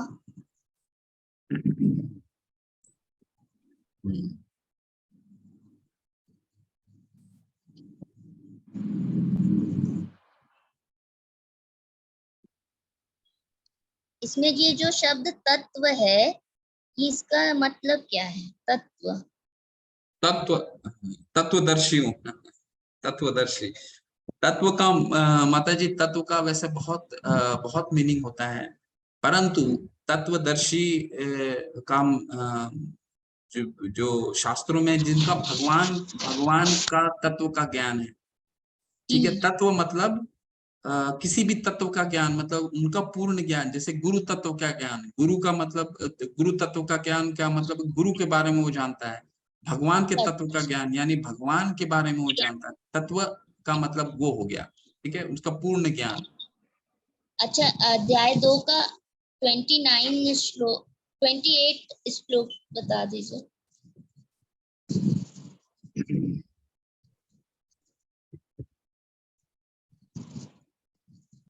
हे अर्जुन, संपूर्ण प्राणी जन्म से पहले अप्रकट थे और मरने के बाद भी अप्रकट हो जाने वाले हैं, केवल बीच में ही प्रकट हैं। फिर ऐसी स्थिति में क्या शोक करना?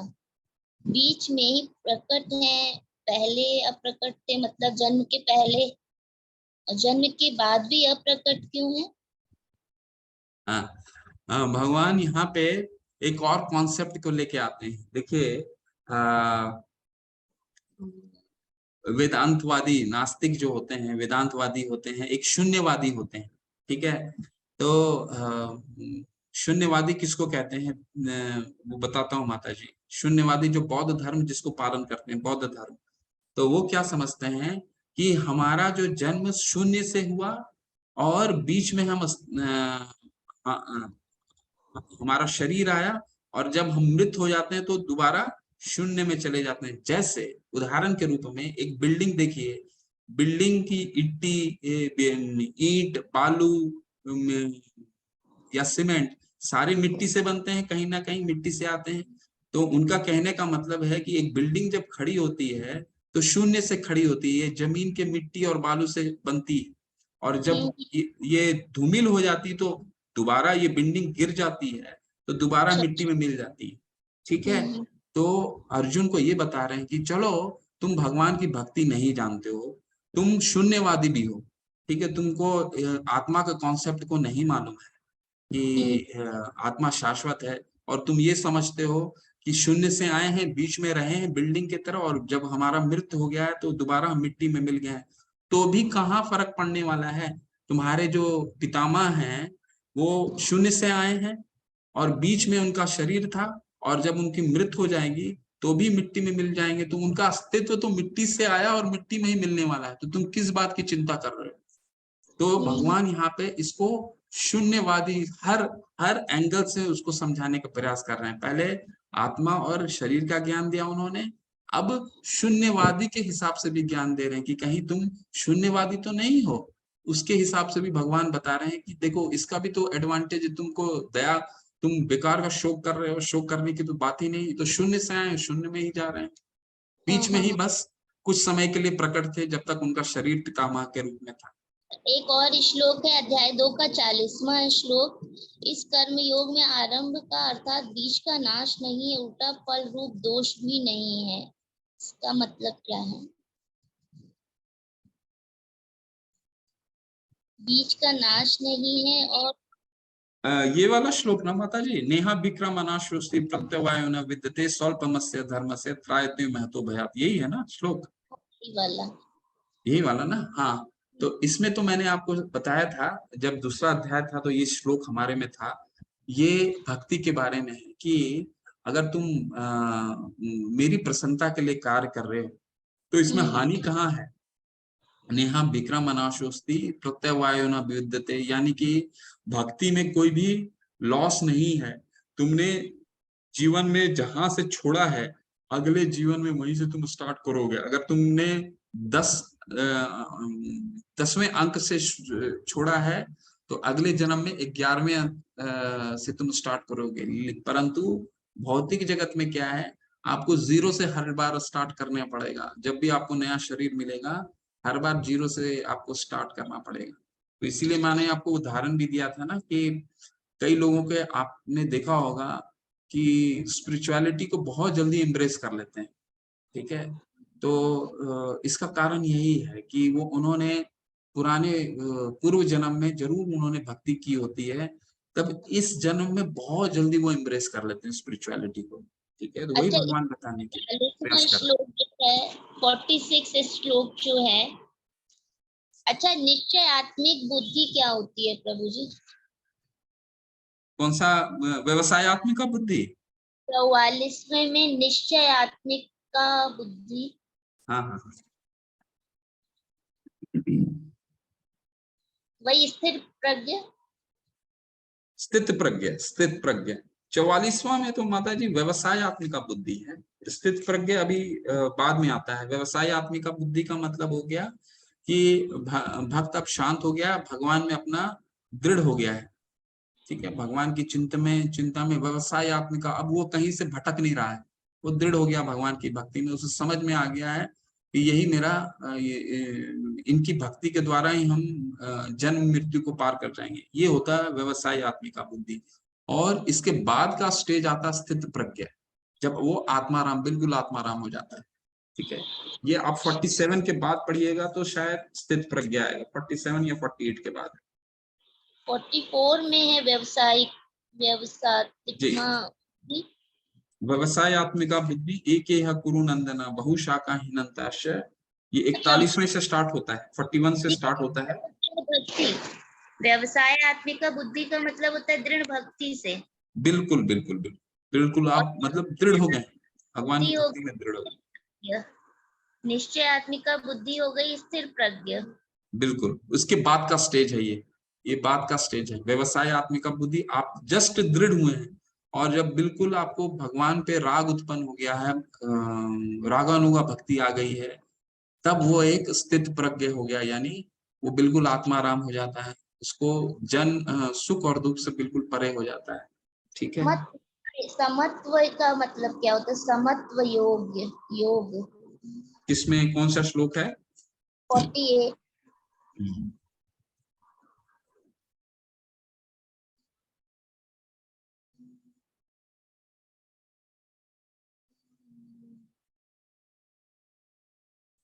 समता वही स्थित प्रज्ञा माता जी, वो ये कहने का तात्पर्य है कि समत्वम योग उच्चते, यानी कि सारी आसक्ति, भौतिक आसक्ति त्याग कर तुम मेरी प्रसन्नता के लिए क्या कार्य करोगे, तुम मेरी मेरी तो तुम समभाव हो जाओगे, तुम्हें दुख और सुख से परे हो जाओगे। ठीक है ना, तुमको नहीं अपने दया का भाव, ये जो 4 दोष बताए, 5 दोष बताए थे, उससे परे हो जाओगे तुम, जो 5 संशय बताए थे, समभाव आ जाओगे, बिल्कुल समता आ जाएगी। पर अगर मनुष्य हैं तो दुख से दुखी नहीं होंगे? बिल्कुल होंगे माता जी, दुख तो हमें प्रताड़ित करेगा ही, लेकिन उनकी आध्यात्मिक शक्ति इतनी बढ़ जाती है कि इनको इम्पैक्ट नहीं करता माता जी। दुख तो आना ही है, सबको आना ही है। अभी जो हमारे जो सबसे गुरु आचार्य हैं, गुरुदेव हैं,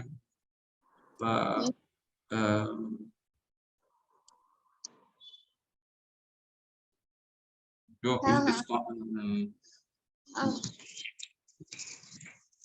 ठीक है, धन्यवाद प्रभु जी।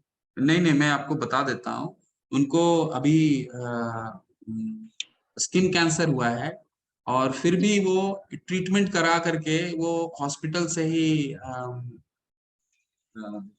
चैतन्य चरितामृत का उपदेश दे रहे हैं। मतलब ऐसा एक भी दिन नहीं गया जब वो गुरु महाराज जो हैं वो उपदेश नहीं देते हैं। अभी स्किन कैंसर का ट्रीटमेंट करवा रहे हैं वो। ठीक है, तो इससे परे हो गए हैं, सुख और दुख से बिल्कुल परे हो जाते हैं। ऐसे कैसे करते हैं? ये ऐसे स्थिर प्रज्ञ हो गए क्या वो? बिल्कुल, ये एक स्टेज आ जाता है माता जी, जो इसके उनको ये शारीरिक बोध से बिल्कुल परे हो जाते हैं। शारीरिक बोध तो उनको रहता है, परंतु इससे परे हो जाते हैं माता जी। उनसे ज्यादा खुशी, उनको आनंद आता है भगवान के चर्चा करने में, तो उससे परे हो जाते हैं, ये स्थित प्रज्ञ होते हैं। अच्छा, ठीक है बाबू, धन्यवाद।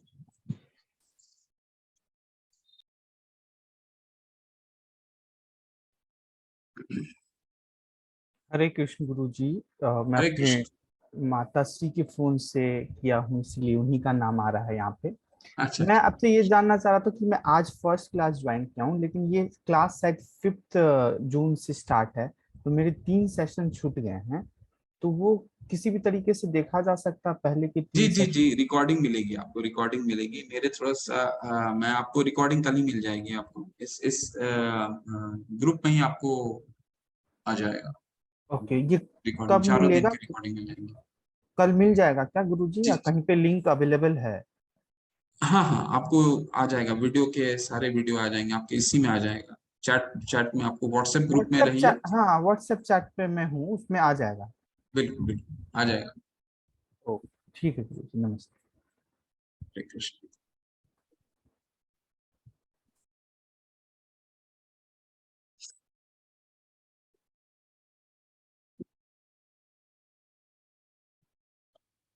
रिया माता जी, हरे कृष्णा। हरे कृष्णा माता, रिया माता जी। हरे कृष्णा। हरे कृष्णा, बोलिए प्लीज। दरअसल मुझे जानना था कि मैंने वो माला तो खरीदा, पर मुझे पता नहीं कि जप कैसे करना है। अच्छा, मतलब कोई विधि या कुछ, मतलब मैं अभी तो पढ़ाई कर रही हूँ, स्टूडेंट हूँ, ओके तो मतलब मुझे पता नहीं कि इससे पहले कुछ दिखा या फिर कुछ ऐसा लेना भी होता है या फिर नहीं नहीं नहीं नहीं नहीं, कुछ कोई नियम नहीं है, कोई नियम नहीं होता है माता जी। नाम नाम कार्य बहुधा निज सर्व शक्ति तत्र अर्पिता नियमते स्मरणे न काला। भगवान को स्मरण करने के कोई नियम नहीं होते हैं, आप कभी भी कर सकते हैं और किसी कोई नियम के द्वारा बंधित नहीं है। सुबह उठिए और सबसे पहले आप भगवान का जप कर सकते हैं, कोई नियम नहीं। नियमते स्मरणे न काल, भगवान को नाम लेने का कोई नियम नहीं। निर्भय होकर के आप बस चैंटिंग शुरू कीजिए। कल होगा तो कल मैं एक चैंटिंग सिखा देता हूँ। आप चैंटिंग कैसे करते हैं आपको आपने कल का वीडियो देख, कल मैं बताया था, आपने आप थे क्या क्लास में? हाँ हाँ हाँ हाँ मैंने सुन। तो मैं आप चैंटिंग करना एक मिनट में चैंटिंग आपको दिखा देता हूँ।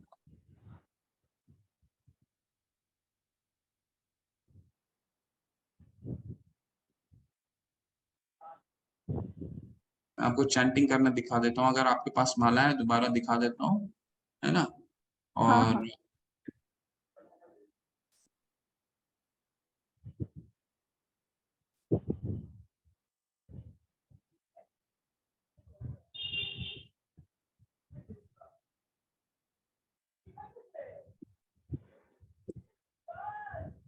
ये होता है माता जी सुमेरु माला है, ठीक है, हाँ जो सबसे टिप में होता है। यहाँ हम पंच तत्व का मंत्र पढ़ते हैं। आप पंच तत्व याद नहीं है तो आप लिख लीजिए, ठीक है। मैं छठे में कल फिर आपको दिखा दूंगा पंच तत्व का मंत्र। गूगल में भी देख सकते हैं, इस्कॉन के डिजायर में भी देख सकते हैं, नहीं तो मैं भेज दूंगा। इसे कहते हैं, यहाँ पे बोलते हैं, जय श्री कृष्णा चैतन्य प्रभु नित्यानंदा श्री अद्वैत गदाधर शिवाश आदि गौर भक्त वृंद। फिर यहाँ से हम हर एक 108 बीट की माला होती है, और हर एक माले में हम हरे कृष्णा कृष्णा कृष्णा हरे हरे, हरे राम राम राम हरे हरे। तो यानी एक माला, एक आपकी बीट कंप्लीट हुई। फिर ऐसे ही आप दूसरे बीट पे जाइए, सेम चीज रिपीट कीजिए, और इसी तरह आप ये टोटल 108 माला जब करते हैं तो ये एक माला पूर्ण होती है, हाँ हाँ। ठीक है। तो ये और माला करने की विधि बहुत सरल है माता, कुछ इसमें कोई ये नहीं, आप कर सकते हैं, और कोई विधि नहीं है, कोई नियम नहीं, आप कभी भी कर सकते हैं। कोशिश कीजिए सुबह उठने से, आप जब अगर स्टूडेंट हैं तो सुबह उठिए, और सुबह उठ करके सबसे पहला चैंटिंग कीजिए एक माला, फिर अपना कार्य स्टार्ट कीजिए। अगर पढ़ाई करते हैं तो फिर पढ़ाई स्टार्ट कीजिए। हाँ ठीक है, और एक माला ही करना होगा या दो दो माला? मतलब वो बहुतों ने आपकी कहा कि वो आपकी दो श्रद्धा पे माला। है। वैसे हमारे यहाँ वैसे 16 माला का नियम है जो गुरु बताते हैं, परंतु हाँ हाँ शुरुआत जब कर रहे हैं तो एक माला से कीजिए। एक माला जितना भी करें एकदम कंटिन्यू कीजिएगा, कंसिस्टेंटली कीजिएगा, और जब आपकी श्रद्धा बढ़ जाती है तो बढ़ाते जाइए। हर एक एकादशी में एक एक माला बढ़ाते जाइए। एक से ही शुरू कीजिए, उससे ज्यादा मत कीजिए, एक से ही शुरू कीजिए। हार्डली 8 मिनट लगते हैं। फिर आपकी श्रद्धा विकसित हो रही है तो उससे बढ़ाइए। हर ठीक है, एकादशी में एक एक धन्यवाद। माता जी, है ना। धन्यवाद। हाँ। हरे कृष्ण। हरे कृष्ण प्रभु जी। हरे कृष्ण माता जी, बोलिए प्लीज। प्रभु जी, आपने स्टार्टिंग में बताया था कि जो भगवान श्री कृष्ण है उन्होंने 4 संप्रदायों में विभाजित, वो 4 संप्रदाय बनाए और उनमें ज्ञान दिया। वो मतलब उस चीज को बस ब्रीफ कर दीजिए, जो जो हायर लेवल पे आपने बताया था ना, जिसके बाद आगे गुरु आए सभी संप्रदायों के। उसको तो दोबारा बताना है वो, माता। हाँ जी, स्टार्टिंग वाला बता दीजिए बस, जो 4 संप्रदाय हाँ, बताए आपने, ब्रह्मा जी। चार जो संप्रदाय थे, भगवान ने ये ज्ञान 4 लोगों को दिया, वेदों का ज्ञान। पहला ब्रह्मा जी को दिया, लक्ष्मी जी को दिया, उन्होंने श्री लक्ष्मी जी को दिया। चौथा थर्ड शिव जी को दिया।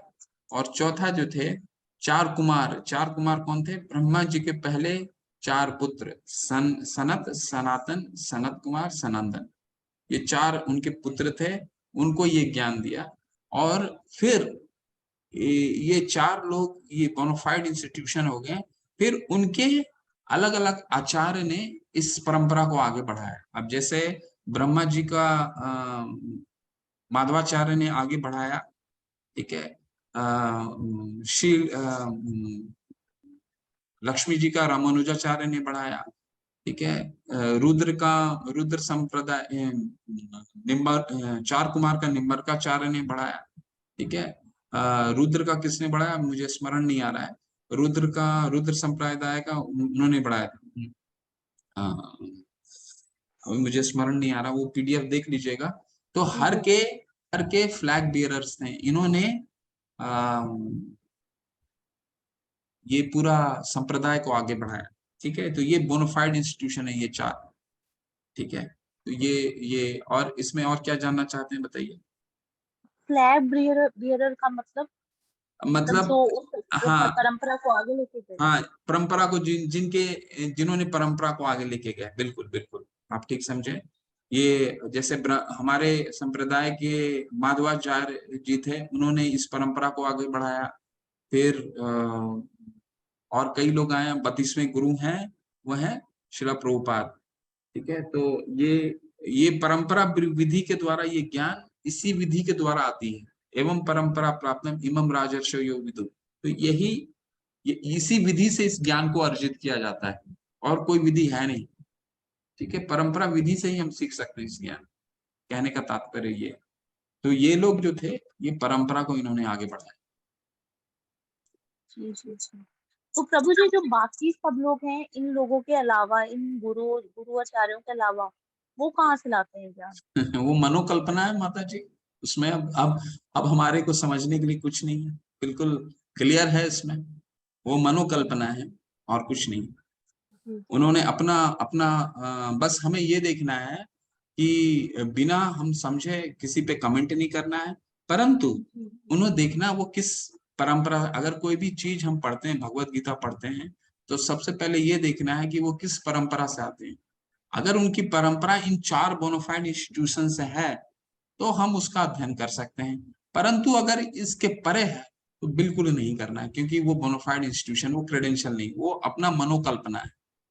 क्योंकि ये ज्ञान को भगवान क्या बोलते हैं, सिर्फ परंपरा विधि से लिया जा सकता है, और कोई तरीका नहीं है इसको, और कोई तरीके से नहीं पढ़ना है, ठीक है। जी जी प्रभु। तो और सारा कुछ है वो मनोकल्पना है माता जी, और कुछ नहीं। एक लास्ट क्वेश्चन प्रभु जी बस, कि जी आपने बोला कि भगवान के परपौत्र भी हैं, तो भगवान तो ये जो मनुष्य वाला मतलब आगे जनरेशन वाला सिस्टम है, इससे परे हैं बिल्कुल, तो उनके परपौत्र कैसे होंगे? माता पर पोते उनकी 108 16,108 रानियां थी ना। हर रानी से उनके 10-10 पुत्र हुए थे। हर तो पुत्र से भगवान फिर के पुत्र थे? हाँ हाँ 108 16,108 रानियां थी ना उनकी। 16,108 रानियां थी। वो रानियां असुर ने उनको बंदी बना लिया था। तो भगवान जब उनको बचाने गए, तो जितनी गोपियां थी उनसे विवाह किया था हाँ उनको प्रभु ने। उनसे विवाह हुआ था। तो सबसे उनको 10-10 पुत्र हुए थे। उनके भी पुत्र हुए थे, ठीक है। तो पुत्र तो हुए थे माता जी, ऐसा नहीं है। भगवान जब आते हैं तो पूरी टीम के साथ अपने आते हैं लीला करने, वो अकेला नहीं आते हैं, वो पूरी टीम लेके आते हैं। तो ये यशोदा माँ है, ये वासुदेव हैं, ये कौन है, ये सब उनके धाम में भी रहते हैं और हमारे साथ यहाँ भी रहते हैं, जी जी जी प्रभु। यहाँ भी आते हैं। तो वो पूरी टीम के साथ, अपने पार्षद के साथ आते हैं, पूरी इंटायर टीम के साथ, है ना। हरे कृष्ण। हरे कृष्ण। डॉक्टर शिल्पा माता चली गई क्या, उनका प्रश्न था?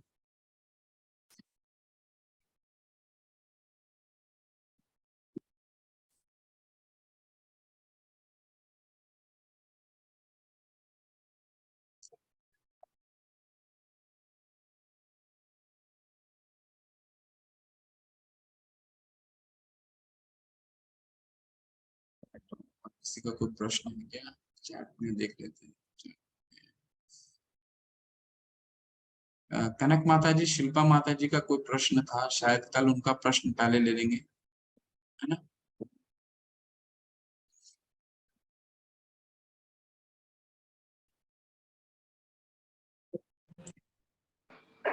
हरे कृष्णा प्रभु जी।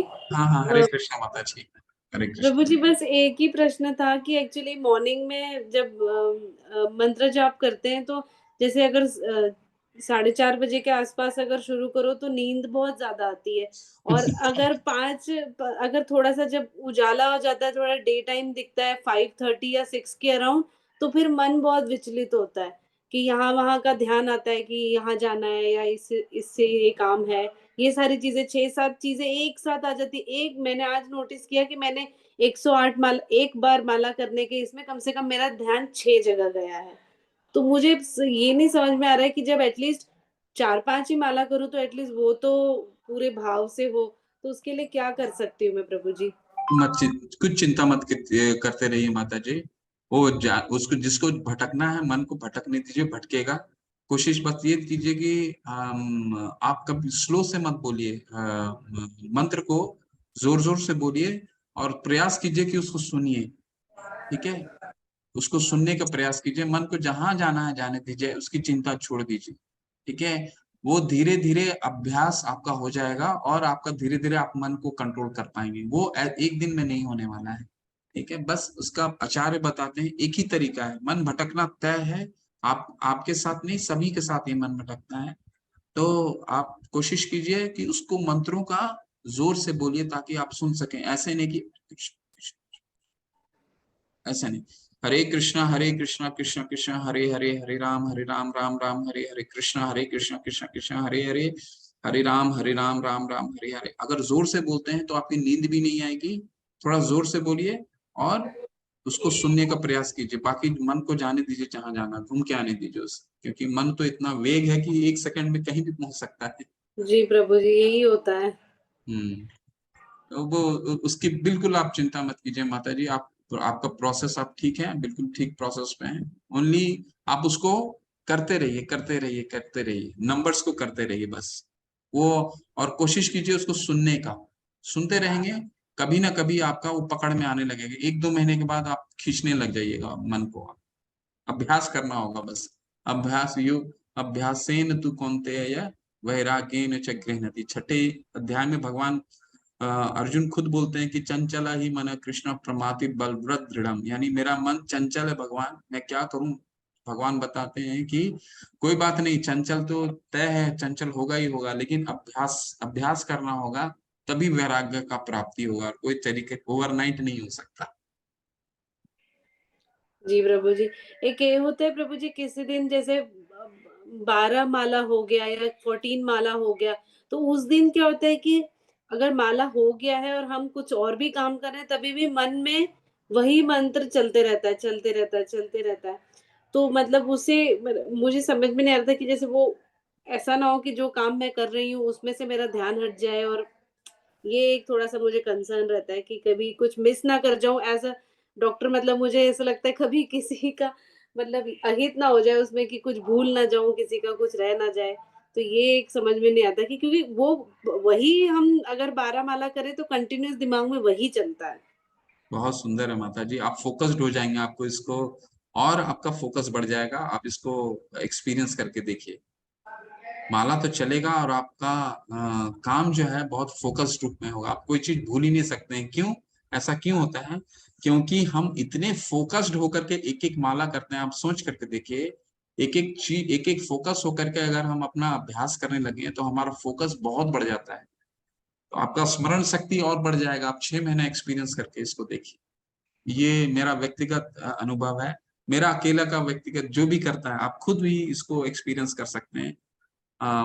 आप जो अभी महसूस कर रहे हैं उसके बिल्कुल विपरीत होएगा, बिल्कुल अपोजिट होएगा। बिल्कुल फोकस्ड हो जाएंगे आप। इसको आप व्यक्तिगत आप एक्सपीरियंस कर सकेंगे। जी प्रभु जी, हरे कृष्णा प्रभु जी, धन्यवाद। हरे Krishna.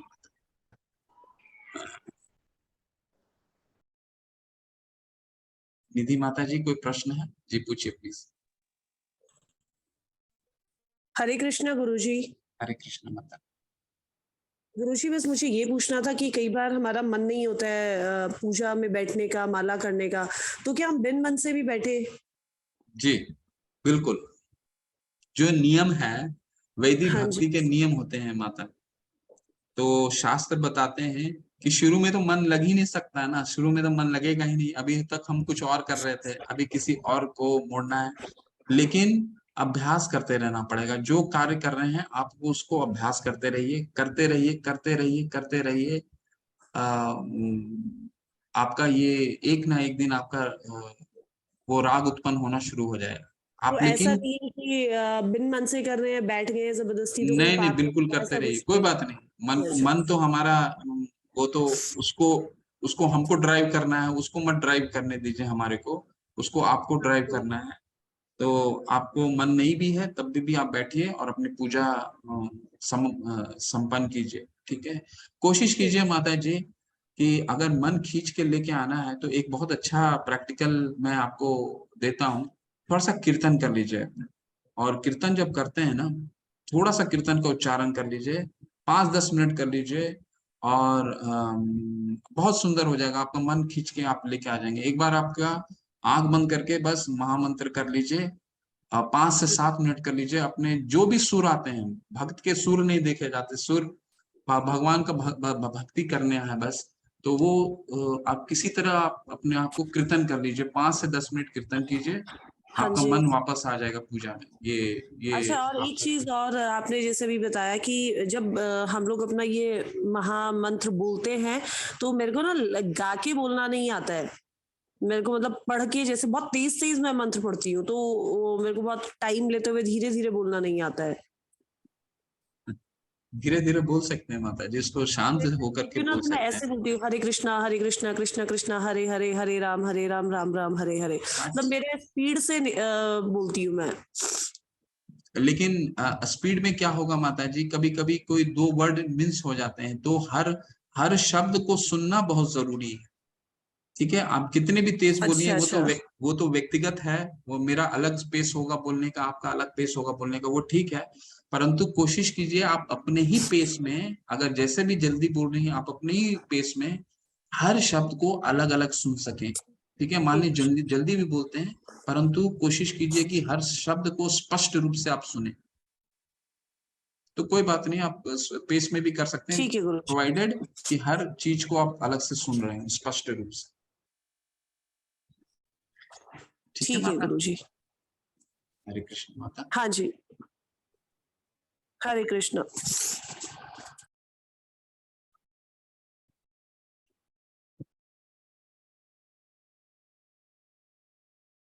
Samsung SMG990, Hare Krishna Swamiji, I need to know that which yoga is the best to be more closer to Narayana. आप छठे अध्याय तक वेट कीजिए, छठे अध्याय में भगवान इसका निश्चय कर देंगे। अभी ये मिस्ट्री नहीं खोलूंगा मैं। योगी नाम अपि सर्वेषां मद्गतेर अंतरात्मनाम श्रद्धावान भजते यो मां सह में युक्तमो मता। छठे का अंतिम अध्याय में ये श्लोक बोल करके भगवान सभी योगों में सर्वश्रेष्ठ योग कौन है उसको बताएंगे। इसका मतलब मैं छठे दिन ही बताऊंगा, ठीक है। एक क्वेश्चन दोबारा कीजिएगा, छठा का सबसे अंतिम अध्याय, ठीक है। चलते हैं, अब सबके प्रश्न हो गए। वाञ्छाकल्पतरुभ्यश्च कृपा सिन्धुभ्यैव च पतितानां पावनेभ्यो वैष्णवे भयो नमो नमः। अनंत कोटि वैष्णव वृंद की जय, शिला प्रभुपाद की जय। आप सभी को हरे कृष्ण हरे कृष्ण